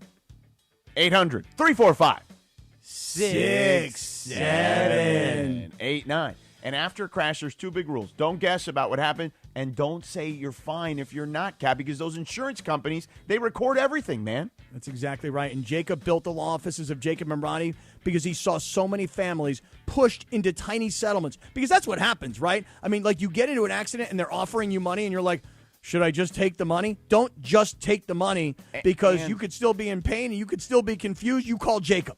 And they use your words against you. So call Jacob at 800-345-6789. And the official law firm of LAFC, the Lakers, and the Rams, Jacob brings that same relentless energy to make sure that your case is resolved properly. So anyway. Anybody going to walk it out? Or I'll do it. It's okay. So if you were hit today, your car's in the shop, you're icing your back, wondering what to do next, don't go through this alone, man. Call Jacob at 800-345-6789 or call jacob.com. 9:31. Young D, producer DeAndre, Eagles apologist, and outraged after last night's loss to the Chargers. He'll join us. So we're not going to do the Lakers then? We're just going to skip that today? I mean, we kept doing baseball. That's why I was kind of trying to jump in. And well, I mean, the when baseball Cappy started conversation yelling was good, Christopher. I think we can pivot. I mean, I think if we tell DeAndre, can you give us 15 more minutes, I think he'd be okay. I didn't yell at you at all. We're back in 2 minutes from right now. Your Lakers, your season, your home. Tomorrow night, the Lakes shall return home for an NBA Cup quarterfinal matchup. Austin with 3. 30-footer. Of course it's good. It's Lakers versus Spurs from Crypto.com Arena. Coverage begins tomorrow night at 5:30 p.m. Look in the left corner. Tough 3. It's good. Wow. The Lake Show lives here. 710 ESPN and the ESPN LA app. Hey, guys, it's Cap. Here's the scenario. Your home is flooded and the damage is severe. Now it feels like your insurance company is turning on you. They won't approve a replacement living arrangement, and the adjuster leaves you in the lurch. Take a breath and call Avner Gatt, one of Southern California's largest public adjuster firms. Avner Gatt knows how to fight back when your insurance company makes you feel like a criminal, leaving you with no hope of getting into your home and getting it all back together. With decades of experience and a passion for helping people, Avner and his family take the call themselves. So whether you have a toilet overflow, a broken water line, a burst supply line, a broken fire sprinkler, whatever the water damage is, you call Avner Gatt today at 818-917-5256, or you go to avnergatt.com. It's 818-917-5256 or avnergatt.com. You call, Avner answers, he says hello. Your claim is our game. avnergatt.com. Rams fans, it's your boy Sua Cravens. Pechanga Resort and Casino, the official tribal casino of the Los Angeles Rams, is throwing an epic watch party Thursday, December 18th at Kelsey's inside Pechanga as the Rams take on the Seahawks. Show your Rams love and come out and enjoy food and drink specials and score big with awesome prizes. Like a VIP sports experience inside the ESPN LA suite or playing a golf foursome with me at Journey at Pechanga. It's free to join, but spots are limited. Lock in yours now at ESPNLA.com. That's Thursday, December 18th. 9:34, the Sedano and Cap Morning Show on a live imaging Tuesday, presented by our friends at Providence. And that means I'll be having fun and frivolity today with Mason and Ireland and afternoon show. Meanwhile, on this day in 1996, the number one hit, Tony Braxton, Unbreak My Heart, sucker. Oh, yeah. Unbreak that thing. Today is also Christmas card day, and last night was successful, Cappy. With Otis the Bunny, we took our Christmas card pictures, and they'll be coming to a door near you soon. Well, we won't mail them. I'll just hand it to you. I'll hand it to you in Sedano. You're actually physically handing us a hard copy card. Well, we're going to make them, yeah. Just like Lindsay makes the Chewy cards, we're making the Otis the Bunny and Stephanie cards. I just feel so guilty, George. Yesterday, I got my first Christmas card in the mail. Yeah, I got two. From a very close friend of mine, his wonderful family. Yeah. And this is a buddy of mine, real quick, that just had major organ transplant surgery. Oh, did you tell that guy we're coming in January? I have not told him, but let him know.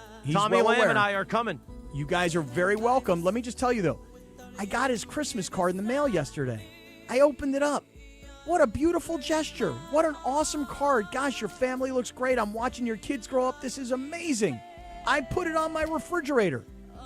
But then I'm going to have to deal with the guilt of throwing away that card, George, and it doesn't feel good. You know that yesterday I just cleared out my entire refrigerator of all my Thanksgiving leftovers. It took me like 10, 11 days after Thanksgiving to get over the guilt of throwing away all that food. Should have done it in 6-7. You're probably right. Yeah. By the way, Chrissy has tweeted the show. What is She he says, or she I just thought I'd share my kids, both ages 6 and 7.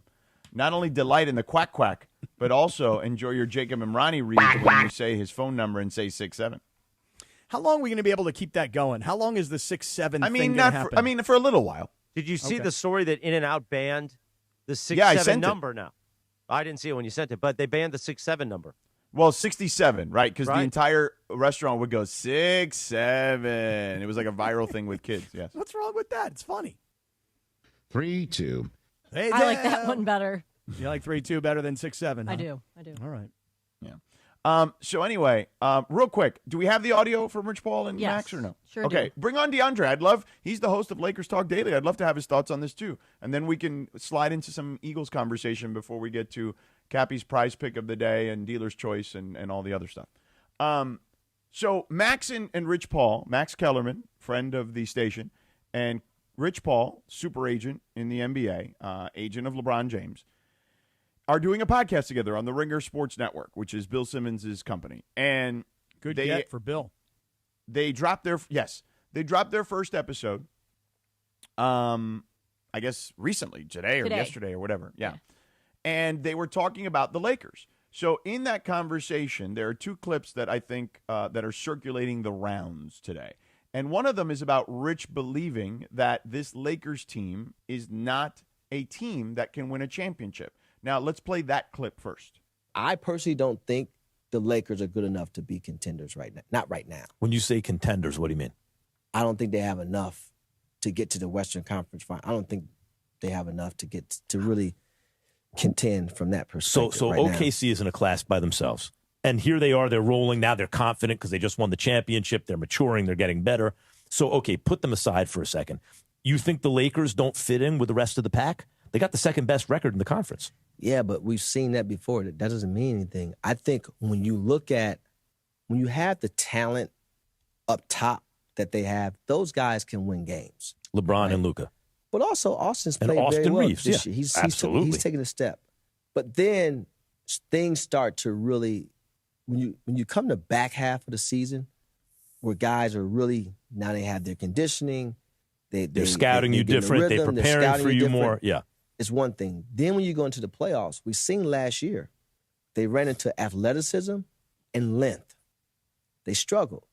So when you look at it now, athleticism, length, shooting, speed, right? Because now, can the Lakers play fast? I don't think so. And style of play. You can't, that style of play is going to be very easy to guard But when you who get do to they the not playoffs. fit in with other than OKC? Denver's, no. They're not a better team than Houston? Denver. Athletes. I think they fit in with, look, ideally Austin Reeves, and who knows what happens by the playoffs, is Ginobili, right? In an ideal world. On a championship on team? a championship team, he's the killer sixth man, right? Yeah. To Just make you a question, sixth man. going back to the championship organization versus an organization with championships. I just don't. I think there's a couple things to be made, changes to be made in the short and the long. In the short, I'm putting LeBron as the screener because no offense to Ayton or Jackson Hayes, they're just not the decision maker coming out of the pick and roll. It makes it hard. If you have Luka and LeBron in those This is roles, what I'm saying. because Now- LeBron is overqualified for that role. But now all you need in that case, we've seen it, the guy in the dunker spot and then the guy in the short corner, if they make shots, then you're very tough to beat. So, I mean, I don't think he's wrong. I would say this. The Lakers are having a very good regular season at the moment on a schedule that's been favorable. The schedule gets tougher, and also the regular season is not the playoffs, as we learned last year, right, against the Minnesota Timberwolves. And I am still a believer, until I see differently, that you are only as good in the NBA today in the postseason as your weakest link defensively. And the Lakers' backcourt of Luka and Austin is going to be a challenge to have to overcome come playoff time. Like that, I don't think he's wrong about that. Basketball analysis aside, though, for a second, I found this to be a very interesting conversation for this reason. Don't you think that most people would expect that Rich Paul, who is LeBron's guy, would go into an opening podcast episode and would be more pro-Laker, would be more, hey, look how good they're playing. He has clients everywhere. I've told you this before. And this is LeBron's last year. The number one pick in the draft is on the Dallas Mavericks, is his guy. Anthony Davis on the Dallas Mavericks, his guy. He's got clients on every team in the NBA. Sure, but his stranglehold over the Lakers is no longer a thing. So to Cappy's point, he's going out and kind of, killing the Lakers a little bit just because his guy's not going to be there next year. That's your confirmation bias. It might be. At play it right might be there. confirmation Is he not? bias. Let me ask you a question. Austin Reeves and Luka Doncic, you're not afraid in the playoffs with those guys having to defend? To defend, maybe, but I think that they have. Maybe? Did you see what happened last year? Austin Reeves got killed. He definitely got cooked. I think Luka has been better, and he was better even when he was in the EuroLeagues or whatever it was. It was EuroLeague, right? This past summer. He was a better defender there, and with a thinner body, that he can be a better defender than he has in the past. See, listen to what you're saying to yourself. You are trying to convince yourself that Rich Paul has a bias against the Lakers because of lack of power. I mean, when what he's saying is factually Hold your ground, accurate, hold factually accurate. your ground, they Bergie. can't. They don't have the length and athleticism of the teams that he mentioned in OKC. And look, Houston, they have certainly the length and athleticism. I'd be curious to see if Durant can put them over the top. But defensively, they're incredible. And Denver, to me, is a team the Lakers have never been able to get over in this iteration. I don't think he's wrong when it comes to the length and athleticism. However, he would not come out and say these things normally if he still had the complete control of the Lakers organization that he did in the past. I don't believe that. Like, we also didn't have a podcast. Okay, let's call it right there. Hold on. So now here's the thing. I've been listening to so much of this Max Kellerman, return to the world party. I listened to Max's interview with Bill Simmons. And one of the things that Max talked about was that Stephen A. did not want to be his partner on First Take anymore because you don't want to go toe-to-toe every day with Mohammed Kellerman. And so what he was saying is, hey, look, on a debate show, the producers work with the talent to say, hey, look, you've got to say something that is counterintuitive. Okay, but what does that have to do with this conversation? Let me tell you what it has to do with it. Yeah. It's your opening podcast. So on your opening podcast, if Rich Paul goes out there and says, well, yeah, I think the Lakers are awesome. Look how great they are. Look how great LeBron looks. Look how awesome Luka looks. Look at how many wins they've banked. Instead, it's like, no. That's what people would probably expect you to say. By the way, Rich Paul said in July he didn't think this team was. He said it in a statement. Literally wrote it out. Right, but what I'm saying to you is that this team was not championship worthy necessarily. Okay, but what I'm saying to you is that if you're starting a new podcast and it's going to get a lot of publicity because you've put this combination together of Max returning and Rich Paul, who's one of the most powerful agents in the entire NBA, well, then to come out and say something that's interesting and I would call it borderline controversial, it's talkable, et cetera, it's a genius move by those guys because if they just go on the air yesterday in their first podcast and go, Lakers are awesome, LeBron's great, nobody cares. It was a great decision from a content perspective. I mean, I get it, but it is what he clearly believes because he literally put it in writing in July. Well, listen, now you've got a podcast. And now that you've got a podcast, to Max's point, you better say things that get people talking about what you're talking about. And that's what he did. Yes, I get it. But again, two things can be true. This has been his position for 6 months. I can live with that. My analysis is not basketball analysis. No, but that's not a basketball thing. That is just facts. My analysis is based on what I'm hearing. My analysis is you guys started a new podcast. You guys want to come out hot. You got a really interesting combination. You've got this new platform. And so, you know what? Say some things that are different and out there. I would agree with you on the second clip that we're about to play, okay? And I would even potentially slightly agree with Bergman, maybe even a little bit. I'd at least entertain the thought with Bergman on the second clip we're about to play, not on the first one. The Lakers are not as athletic as any of the teams he mentioned, and that didn't even include Denver, who they've already had plenty of troubles with. Okay, all right, well, let's hear the next one. What's the next one? one? So the second clip is more of Rich's thoughts on. So he compares the foundation or culture of like Pat Riley's teams with the Heat to what the Lakers currently have, and he makes kind of a comment towards the end about how the Lakers could use more of the structure that a Pat Riley organization has. Go ahead, play that one. Pat Riley's mindset. Yes. Pat Riley had a championship mindset. So the foundation, right? We're doing this thing this way. But that's so interesting to me, Rich, because what's underneath that is, this is the way I'm hearing what you're saying, is you're L.A. Everyone wants to be in L.A. You're the Lakers. You have all these championships. You don't have to kowtow to LeBron or whatever superstar. I don't think you have to kowtow to Luka. Or anybody, or right? Nobody. No, you're the Lakers. But the reason I'm saying LeBron is because you as his rep, that makes your life easier in a way if they give in to LeBron because that gives you more leverage. No. That's a massive reps. Anybody, Luka, LeBron, Kobe, whomever, there's a world where, yes, of course, stars are going to get preferential treatment. That's one thing. That has nothing to do with the foundation of you as an organization. So stay right there.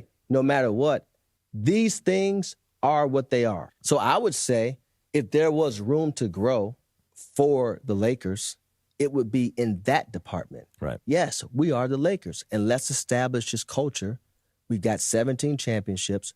Let's establish this culture of being a championship organization and having these pillars. That don't stop you from being. That don't stop you from being what?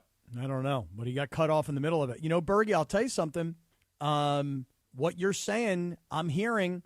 In other words, well, Rich Paul, I would also, now that I actually heard the clip, I don't hear it as much. Oh, yeah, I think I do. Let me ask you a question. I do too. Go ahead. Okay, let me ask you a question. What have we complained about from an organizational standpoint around here? In terms of the organization? Yeah, well, there's a lot of things that we complain The way about. they're run. The way they're run. DeAndre is there. Correct. The host of Lakers Talk Daily. Lindsay's right. We've talked about that, there is no rhyme or reason to the way they do things sometimes. There doesn't feel like there's a real philosophy on how they do things, that it's just kind of like, again, the Luka thing, they lucked into that. That wasn't some sort of genius, galaxy brain move. You know what I mean? Like, they took advantage of a guy, Nico, who Harrison, who made just a bumbling mistake. Well, that's right? why we were excited that Mark Walter's coming in to fix all of those things. Exactly my point, Greg. Yeah. Exactly my point. And that's what he's alluding to right there, is that they don't have that. And you look at the Dodger structure and foundation and culture that they've built from the top to the bottom in front office. The fact that that's been the thing that people have said, things are really going to change now because this latest iteration of the Lakers, had it not been, and I know the audience is going to get mad at me again, had it not been for LeBron saving their ass and Luka also coming from the sky out of nowhere because one GM was a bumbling fool, they would not be in the situation that they've been in. So they would have been toiling in God knows what for a long time. Yeah, so what he's saying is exactly what you're saying. You're saying Mark Walter's supposed to fix all that. There's going to be a real structure and foundation and culture, and there's going to be, a standard and guidelines and all that. The Lakers were trying to live to standards of Dr. Jerry Buss. Jeannie did her best. I'll give her credit firing her brother, because that thing was heading, this thing was submarining in a way that it should never for the Lakers. Now, they end up signing LeBron, which, again, the story goes this way. Kobe allegedly told Jeannie, if you don't get rid of the guys in charge now, he, as in LeBron, ain't coming here, okay? And that changed everything. She changed everything, but it still didn't mean that there weren't issues with the foundation of the organization. And that's what he's alluding to. All things we've and the fans have complained about for years. I'll give you a different read on it. I'll give you a different read, which is this. When You're he going went to do to the confirmation bias, and that's cool. Go ahead. When he went to Miami, Pat Riley, that was his organization. Can we agree? And he had to go play for Pat Riley is not, even though Pat Riley is 80 years old, and the foundation that he set is now run. That organization is now run by Eric Spoelstra and a combination of people, including Pat Riley. But the principles that he instituted there are still the principles they run by. Yes. Correct. And when he got to L.A., to your point about Kobe telling her to clean house, that's because there was no Pat Riley. There was no institution, if you will. So guess who became the institution? Rich Paul. LeBron. Rich Paul became the institution? Well, like LeBron and Rich Paul they together. saved your franchise. Did they become the institution? What I think you're trying to say is that they became the power in the organization. They had as much power as they want. And I'll say this again, and I've said it a million times. Kyrie Irving would have been a member of this organization a long time ago. And they would have had a championship probably with Kyrie, AD, and LeBron. That always felt like an optics thing for what happened. An optics thing? The Dallas Mavericks got him for pennies on the dollar and got to the finals. Because of the optics of what was going on during the pandemic. Did they not get to the finals with pennies on the dollar with Kyrie? They did, but that's the reason that they didn't bring him to the Lakers was because of what was happening around him at the time. And Mark Cuban said, I don't care. Yeah, they did, and they got to the finals, and the Lakers did not do that. Right? All I'm saying is that when he went to Miami, there was structure because Pat Riley had instituted structure. When he got to the Lakers, there was not, and therefore he created his own. And what I really like about what Rich Paul is saying is... And who was supposed to do that then? He was supposed to just let this thing be what it was going to be? Do you remember that first season? No, what I'm saying to you is that he took that role. And now, to the point of the whole conversation... Because the vacuum was created. Okay, but my point is that listening to what Rich Paul is saying, I hear what Bergie is saying, which is when he had control of the Lakers and was in true partnership with the Lakers, would he say the things that he's currently saying right now, or is it a twofold situation? One, I got a new podcast and I better say something that's interesting. Two, I also don't have to watch what I say anymore because the partnership has changed. Go back and Google the comments Rich Paul made about Kyrie back when those rumors were circulating, and he was according to you guys, he was in charge of the Lakers back then. So not every deal is going to go through, of course. Is DeAndre on the line? I'd love to get his thoughts. DeAndre is on the basketball floor right now. Let's see where he's at. Poor guy walked away from a practice. Oh, come on. Really? You see him on the stream. We interrupted his practice, and now he's gone? He's gone. He just hung up on us? I guess. He's like, screw these guys. We talking about practice? Not a game? Not a game? Right, we talking practice. It's like the Jimmy Kimmel thing at the end where he's like, oh, sorry, we didn't get you. We'll get you tomorrow. We talking about practice? DeAndre was sitting there. He was off to the side. He actually showed he's like, hey, I'm here at a basketball court. You guys are talking hoops. I'm here. And then he bounced. I'm here. Time for the I didn't prize know he was picks. there. I said on the air, he's there. Oh, I didn't hear you. Yeah. It's time for the prize picks pick of the day. Thanks to Prize Picks. Download the app tell and use DeAndre code. Tomorrow he can come on at 9:30. Use code CAPPY to get $50 in windups after you play your first $5 windup. That's code CAPPY to get $50 in windups after you play your first $5 windup. Prize Picks, it's good to be right. I have not made a prize pick of the day yet today, George. You got anything that is on your radar? Anything you like? I'll give you some examples. Yeah, no, I mean, yeah, I can think of something quickly, here, listen, Cappy, if you need something. No, listen. Today is a Taco Tuesday on Prize Picks. So Paulo Banchero is normally his more or less number would be 19.5 points, but they give you a really nice discount on him. Yeah. 14.5 points tonight. Yeah, I would take that. Yeah. Yeah. Okay, so I got that one right there. Right. And then I got to look around. What's here Jalen Brunson today? You want to hear a little Jalen Brunson? Hold Sure. on, I'll tell you exactly what Jalen Brunson's story is. Jalen Brunson, let's see, 1.5 3-pointers made, 6.5 assists, 0.5 I would go more on shots. 3-pointers, yes. Yeah? Yeah. How about 28.5 points for Jalen Brunson as they go to That's Toronto? about his average, so, I mean, that's tough. Okay, so you like the 3-pointer. Yes. 1.5 3-pointers made. Yeah. 1.5. Okay, well, there you go. And by the way, that's a goblin play. So now I've got a 2-pick power play. I'll take the Taco Tuesday 14.5 on Banchero. I'll take the 1.5 3-pointers made on Jalen Brunson. It's a $20 play to win $40. I'm going to try and double up my money, and now I'm submitting my lineup on Prize Picks. There you go. Prize Picks. It's good to be right. All right. Very good. 3-2. 3-2. We'll do the dealer's choice real deal in a moment, unless you want to do it here. Yeah, I mean, we might as well know. What are our options? Well, you could fill for a couple minutes. I mean, we could. Is DeAndre back on the court? No. Yeah, he's He playing get back basketball. to practice. All right, time for the Talking dealer. about practice, man. Time for the dealer's choice real deal, brought to you by Sellers Advantage. Want to sell your house? Before you call an agent, call Sellers Advantage.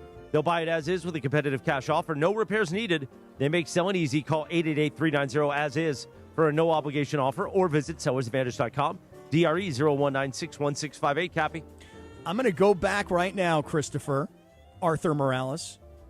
I'm going to go back to the way we started this show today. And that is my Philadelphia Eagles turning the ball over 5 times and still being in a position to win the game until Jalen Hurts threw a 4th interception.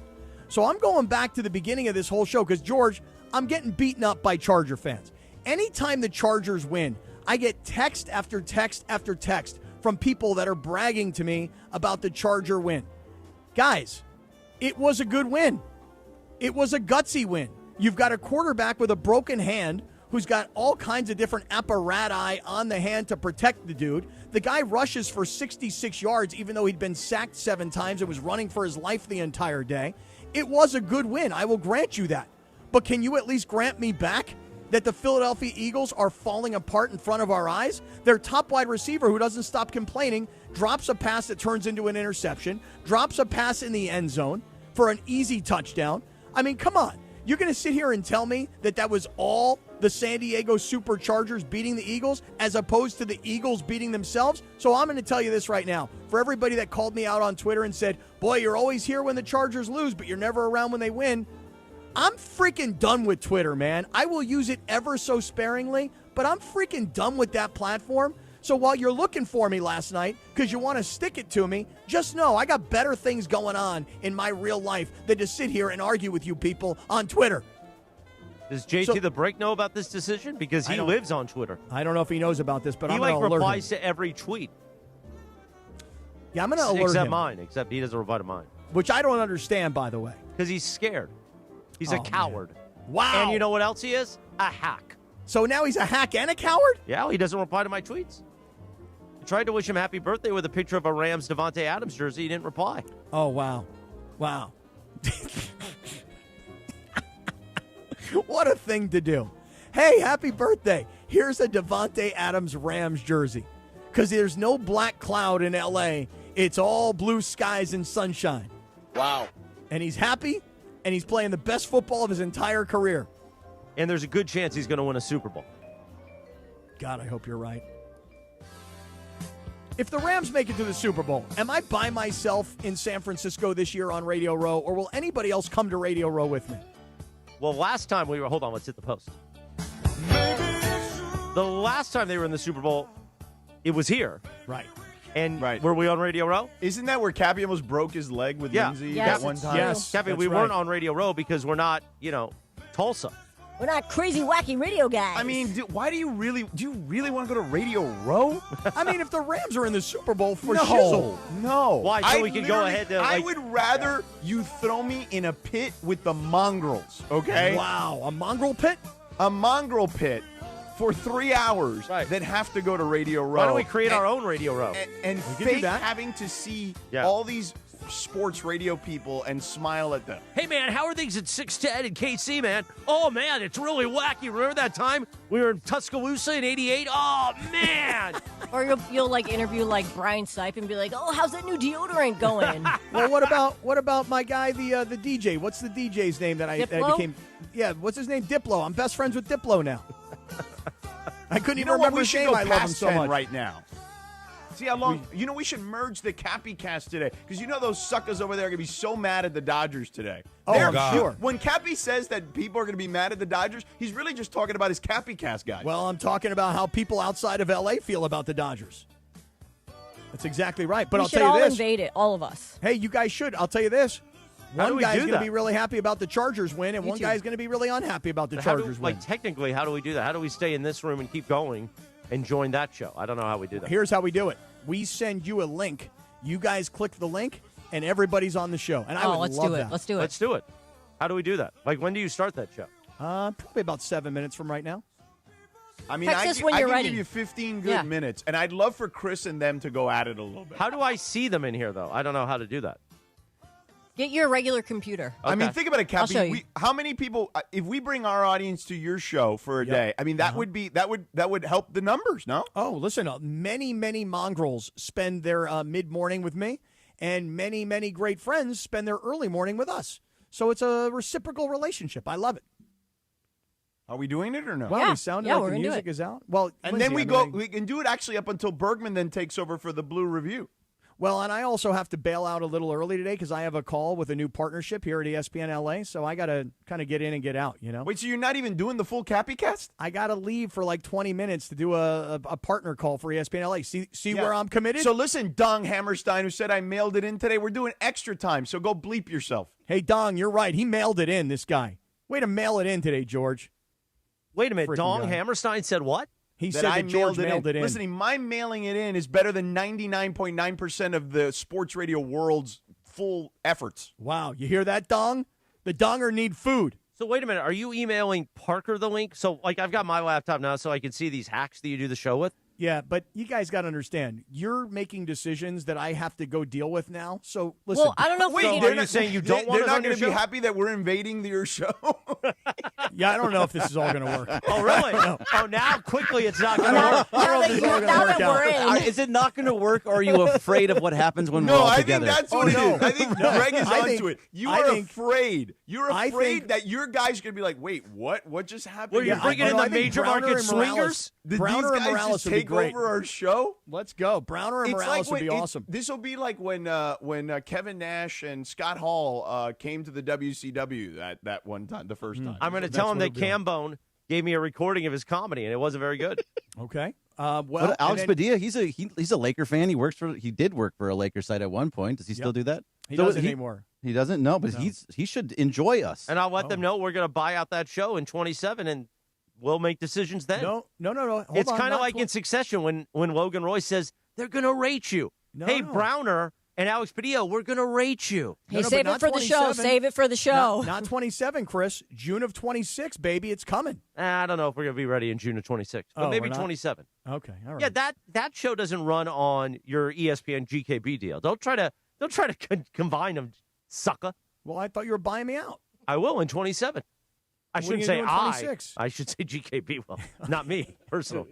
All right, Cappy, you go Are we take your doing little this or break. not? Well, it's I'm not going to happen. assuming we're in not. the middle of all. No, because I got to go do a partner call at 10:30. Well, so do I. I know you do. And on Greg's the got same to do the call. Blue Review at 10:30. So let's do it tomorrow. Give me a time to set the whole thing no, up. we're not doing it tomorrow. You gotta ask permission.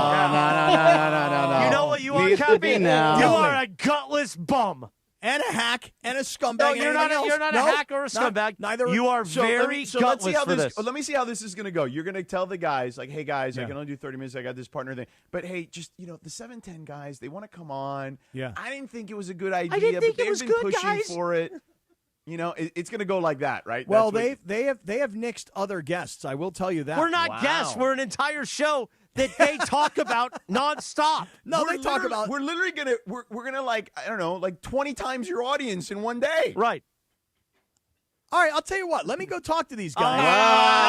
Everybody stand up. Just put it on the camera. Just put it on the camera. We're and make not it happen. standing down Everybody for them stand to by on your no. email. No, just let us join right as Well, it how am I starts. going to do that? I don't have any technical capabilities. You see, What's the never link? You got to have a link to Yes, join I the do, show? but Alex has to create a link, and then he's going to have to send it to you guys. What about It's the the link same that every you day. Why don't you just forward us the link you get? Yeah. Send the link to Parker. Yeah. Yeah, I and don't then know Parker how we will send join it to everything us, and into then that, we'll be but- here. Hello,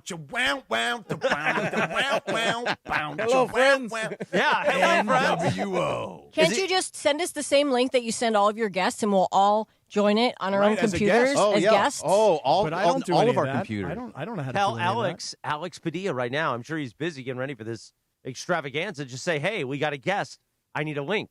Don't tell him it's us. And Yeah. then we just invade. By the way, the Mongrels want a link now, too. They want to join. that. Really, Mongrels want in? Well, Cappy then can tweet the link to his CappyCast like he does every day. So instead of us being on the 710, we'll be on that one. Send me a link. I'll buy a sweater. All right, everybody stand by. I'm All going right. over there right now. Okay, go. We're staying here. We're going All to right. figure this out. All right. No chance this happens. Oh, No, there's a No, chance. no, we can't. I He's don't- gone already. We don't need Parker to do Yeah, anything. we don't can need just to simulcast let's just join anything on our end. computers. We'll break right now, break. No, I want to stay in the broadcast zone. I don't want to go No, on we need computer. to stay We here until can't. and if Cappy doesn't come, he's Hold got on. put set. Oh, there he is. Yeah, There I'm he is. here. Wait, I'm here. I just Don't wanna, go anywhere. No, I'm not going anywhere. Hold on, you suckers. We're not joining on a computer. We're joining. You take our broadcast feed. All right, hold on. I don't know how we're going to do that. I don't know how we do that. So either. It's just you the know, same Parker link. will figure it out. Parker will figure it We out. Parker just ain't he ain't figuring anything Parker's out. like, I don't work for the Cappy Cast. Wait, hold on. Everybody's gonna have to do something because I just realized I have yet to bring out my microphone and everything that I packed up from yesterday. So everybody, hold on. You guys do your own thing. He's Hold going on. to ask permission while he's Hey, looking for hold the on. microphone. Hold He's on. Oh, I asking am. these guys, hey, can I bring the crew on? Come on, yeah. come on. You can ask for permission. You ain't looking We for the can microphone. send our link to Cappy and Browner and I don't Padilla. know if that works, Of man. course It does. Oh, I That's- don't know how if do that you- works. Yeah, but how do we get on my Cappy Cast? How do we were then on the CMM Cappy Cast? It's not the CMM. It's the ESPN LA. Oh, wait, hold on a second. Hold on. It's actually the Sedano Cast, if we want to be honest about what's going on here. Oh yeah, no, absolutely. Hold on. All right. I'm just gonna put my leg up and sip my coffee.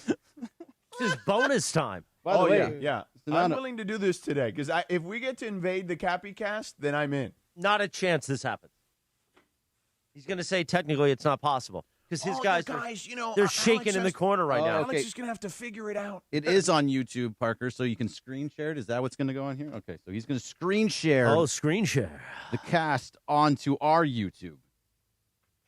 I don't know if that works. Though.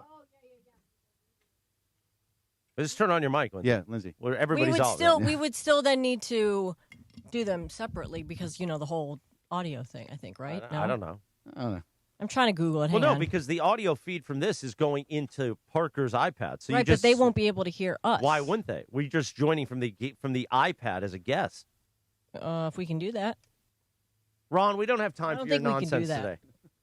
Oh wait, I see Kaplan and crew. I see it on there. I see it too. It says Kaplan and crew. There's people in the Parker. chat. You know who's in that chat? I think Dead Meow is in that chat all the time. Dead Meow. We're coming for your Ron, ass this is a too, good time. Dead We need Meow. to fill. Come on in and tell us what you We need. need to fill No, time. Ron, come in. We need to fill a few minutes. Come in.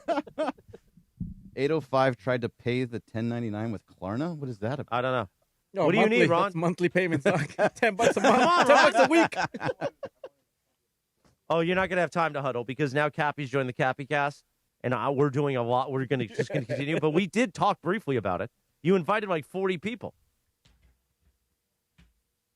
Should we be like our normal time? Should we be our normal personalities, or do you want us to be like, "Hello, good morning, everybody. Hello, friends. Hello, friends. Hello, great Hello, friend. great friends. Yes, great friends. It's 10:30, Ron. Let me tell 3-2. you. Okay, we'll be These there. 85 people from San Diego are going to be so pissed. 3-2. We see the cap. We saw the Cappy We Cast did thing. for a We're getting second. there. We It's screen okay. shared. I see it. It says Kaplan and crew. Okay. Well, we don't see it yet, but Oh, we there will. it is. There it okay. is. I'm having technical difficulties. Of course you are. Sure, Cappy. Sure, Serious, Cappy. man. Hey, Parker, send me the link. Why are you stuttering? Why are you shaking, dog? Well, I'm trying to do 5 things at once, dude. You guys are sitting there. I'm trying to log in. Now you to know what how I'm I doing, feel during the first 2 hours. and then I can't. For some reason, my thing's not working. Uh-huh. Whoa, now you sound like Morales for real. You need 10 minutes? No, it works. It just needs 10 minutes. Actually, 7. Things have gotten better. Oh, good for you. You know, this is going to bring all those pictures back I to your love, computer. I love how Cappy's like far away from the microphone. You guys have no idea what I'm trying to do over here. I'm trying to connect all these damn wires and get this link to work. I don't know what the hell I'm doing. All right, check this out. I got 2 microphones on. Hey, Grande and Brown Man, can you guys hear me? Yeah, Grande and Brown Do Man. you guys know what's going on 710 right now? Not on 710 on ESPN LA. Do you know what's going on ESPN LA's YouTube channel? No. So the whole show wants to come on with us right now. So they're all standing by in the studio, and they all want to come on with us right now. Should we wave? So, We're crashing the Cappy Cast. Hello, friends. hey, Hello, friends. Alex Hello, Padilla just great asked a friends. great question. Alex just asked a question. Why? Why not? Why not? Well, now their answer Because is we why not. can. Yeah, because we can. Lindsay's answer. Well, okay, wait, hold on. Do me a favor, Alex. You Go hear live right Cappy now. shaking. Go live right So now. nervous. He's so nervous. Well, because if you guys can see what I'm doing, here, go live. I want them to see what I'm doing. All When right, we're 2 live, worlds collide. which I would love. Cappy's wife and his mistress are on together at the same time now. So look what's going on here now. Here, let's play You're Open. There it is. I see them. Alex and Browner. Two microphones for Cappy. Can you guys hear what they're saying or no? No. And they can't hear us. Oh, and I guess that is a point. We wouldn't be able to hear them unless we take a laptop and log it in. Well, I have mine logged in. Oh, you Alex, do? are you? Okay. Well, it actually could be. It actually really could be. Parker. Okay, so wait. Browner says tell him to come on. Well, we're as though we need the to. whole crew. We're sitting the here. whole crew. No, Parker sent a link over to in the group chat. Parker on Send the that phone link to No, but all I of don't them. want your link. I want you guys on my link. Wait a minute. You're on the phone with Sam Batesh? What's he going to do? Yeah, what's Sam Batesh going to do? Zamboni. So All right. here's what's happening. Oh, now I see their Right, I faces. see They them. are not happy about this. They're like, why is this happening? I don't know. I What's don't the know other what I want. show? I don't know, but Browner versus you, that could be Yeah, quite. Browner versus Morales. I think that would be great. Will you actually right. box I him? understand. They can't hear you. I don't know you if can't I'll hear them. actually I'm in the box middle them, but with two mics. I'm a heart patient. How do you hear both of us, Cappy? He's got two headphones probably in. Do you seriously? Okay, you know what? Screw all of you guys. Both of you and all of you. Screw everybody. I mean, come on, man. The Mongrels are saying hi to Browner San says, Diego. "Give me the link." Browner says, "Give me the link." I don't know what. Oh wow, it's in the. You have it, Cappy. It's in the. It's in the. Yeah, chat. it's the but one I you don't. would But connect I don't to. understand what you Forward guys him want the me link. to do. You want Just me text to it to bring? him. Text it to him. Text them them the that link. link. Where's Wait, you want me Parker? to? And they'll Wait a come on second. here. The switcher link. I'm here. The switcher link. The Oh, link by you- the way, Cappy, breaking news. Did you see this? What? Tell me. For your your show there too. Phillip Rivers signed to the practice squad. for the Oh, Colts. wow. Okay, I have. Well, listen. I have two sets of headphones on, and I have two microphones in front of me. Can you and take I'm the trying to output- manage how we could possibly put all So you people got to take together. the output of the Comrex so they can hear us somehow into your audio mix there. Oh, Alex, I'm trying to explain that to everybody. They don't understand. I have no technical capabilities. And for the graphic, it's Phillip Rivers, now wait, PH, hold on not a F. second. Now hold on a second. Now Alex has texted me the link. Hold on. Don't Alex miss has the texted me extra link. R in Herbert again. Okay. I thought it was an E. Okay, hold on. I'm sending it to Parker. I'm was an sending E. it to Parker. No, ESPN is. Listen to me. Here's how we get an extra 12 minutes out of Sedano every day. Yeah. Just tell them we're going to torture Cappy. Okay. I just sent it to Parker. I just sent it to Parker.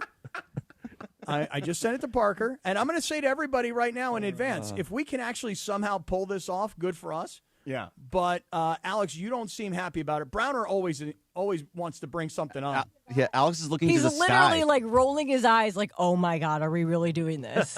Yeah, it is a good question. So, Chris, with all the stuff that you do talk, yeah.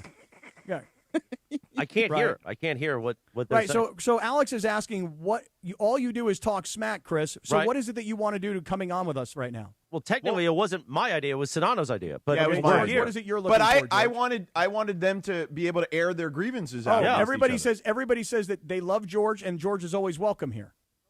Okay. Gracias. But not George, Chris. But George doesn't. George isn't going to come on a small market show by himself. That's not true. I've been on this okay. show a million Okay. times. So Yeah, now and it's also we not small market 'cause we it all doesn't would really like have to a be market. on. Is that not possible? It is. I don't know. We just sent. Oh, Ruben Flores Parker's said, working on "Dude it. is mad." I think he's talking about So Alex. Parker is mad. has the link. Parker. He's efforting currently. You need to. Yeah, let's see. Let's give it a try. If it doesn't work, then so be it. All right, Then hold on. it's fine. It's I think this the is, in all honesty, I think the audio would be the issue. All right, we're going to see if we can work this out because I think, Browner, it's time for you and Chris to have a conversation. Oh, see, here we go with the name calling right away. Oh, who's calling names? Yeah, what did he call me? Right away. Well, I mean, you call Chris. You start with small market hacks, and then Browner responds with Fat Boy. I mean, Okay. it's just going to go back and forth. Okay. Wow. He has this- lost 100 pounds, but you are still a little plump. I know. That escalated quickly. That's why I just spent like $6,000 on treadmills. Yeah. Okay. Where are we, Parker? A lot of pressure on Parker. Cap, do you have the ability to He's doing everything he can. Like he's going. I know His he fingers is. are I moving love Parker. fast. Guys, I am incapable of doing Wait, anything. I'm I got asking two you- mics and two sets of headphones, and I got John and Grande in front of me on a StreamYard, and I think I've still got the ESPN LA. I think we're still on YouTube. You're still up Yeah, on we're our still on stream, too. YouTube. Yeah, you're on both. It's an amazing picture of you on the Who's the Cappy person Cast, in the by the middle? way, Cappy. You with the two microphones is one of the better pictures I've ever seen. Do you have actually two different headsets on your head too? He does. By the way, if sets we of ever headsets, did a Greg. Mandy's bit of the year, this would be it. I This think. is it. I This think should so. be Yeah. all This the would way be up great. there. This would be terrific. All right, so now they're asking who's the nice-looking person in the middle. She looks nice. That's what Alex said. I'm That's not nice. Lindsay, That's Lindsay. She's I'm not nice. Right, she just said she's Oh, not I love how they're pretending they don't know who we are. Oh, yeah, who is that in there? Yeah, he doesn't. They actually don't, Chris, because they don't. Wait, are they showing? They showed us on their No, Cappy because Cast we for a would second. see it because we have their screenshot. Yeah, no, I saw. So I saw us on there for a second. All right, hold on a second. Wait, now Browner can see. But we can't. The audio is the Cappy, issue. do you have the ability to have the output, whatever your audio is coming out of on your headsets? Do you have the ability to like crank it up so we can also hear it, like a speakerphone maybe. thing? Maybe. Yeah, let's just go old school. Wait, you guys want me? Hold on, wait. They want me to take my headphones off the radio. Put them by the mic. Yeah, hold on, but I got 2 sets of headphones on. Hold on. I think that's might create a here's feedback. my radio headphones. Here's my podcast Yeah, it might create headphones. feedback. It's a good point. Okay. Put them around your that's neck. true. I probably won't hear that. Okay. Can Browner? Do you? I think maybe you might be. Able to I'm say calling something this in. to, We to the got guy? Try. 2 minutes. 2 minutes is what 2 minutes. Sedano And then was that's saying. 2-minute warning. Yeah. So 3, for Parker, 2. I think you got 2 minutes, buddy, and that's it. can't. And then I can't. We'll try it again tomorrow. Boom, 805 Chargers was timed out by Greg Bergman. What did he do? Just a little racist. Oh, okay. Oh, come on, man. Okay. Browner says he has nothing but love for George. He says, but these other 3 people, stop it. That's what Browner says. Stop what? Stop what, Brown? Stop what? You don't even know me. Lindsay just pulled a "you don't even know me" move. And then Alex just said, "Clearly, you know us." Yeah, we do, because Cappy talks about you. Ma'am, please. Oh my God! Wait! I almost heard Browner through your headphones. We got it. I think we got it. Really low. Yeah, it's not gonna. Really that low. part, Crank it, Cappy. Crank yeah, it. if you can crank it. Crank that. Just like the Soldier Boy. Hey, Parker. What's up, Parker? Is Parker talking to the Cappy Okay. Cast I think right so, now? 'cause he's Oh, on he a is. laptop He's talking to now. the Cappy I can Cast. hear my team over here. Okay. We got a super chat from All right, let's see Jose what happens here. Supermercado for $2. Oh, nice. Nothing. Says, hey. Based on Sedano's timing, we got 45 seconds, which I guess we're not going to get the audio. Wait, turns out Sedano's only got 45 seconds remaining. Otherwise, he got to Well, go. I feel like you guys, Browner and Alex, also need to do your show. You know what I'm saying? Like, we need to respect that part of it, too. Okay, wait. I don't know what Parker's doing, but somehow, some way. Wait, George, you may be. Oh, there's Sedano. There is Sedano. Okay, George, can you hear Browner? Browner, can you talk to me? Browner, talk to George. No. Okay. Nope, can't hear George. All right, and well, he's we'll saying, try George, this. I love you, dog. What's good? He said, what's good? We'll try this one day again. I'm good. Tell him I'm good. We'll try it again. But, yeah, you guys got to get to do your show. Go ahead. And ultimately, Cappy, you were afraid. So. Yeah. Oh, weak. What happened? He's just repeating weak over and over I don't know. Is he saying we're weak or that they're weak? Wait, let me unmute the audio on my computer so we can hear what they're saying. Oh, well, yeah. I wish that existed before. Well, but there's feedback. It's- There's still okay. feedback. It's so also we're, like 30 seconds behind. if we're talking, it doesn't work. But if it's okay. just them, we can hear what they're saying. Okay. No, we don't have time for that. All right, that's it. All right, guys. Well, join us tomorrow at 7 a.m. in Los Angeles, market number 2. Good night, everyone. /ESPN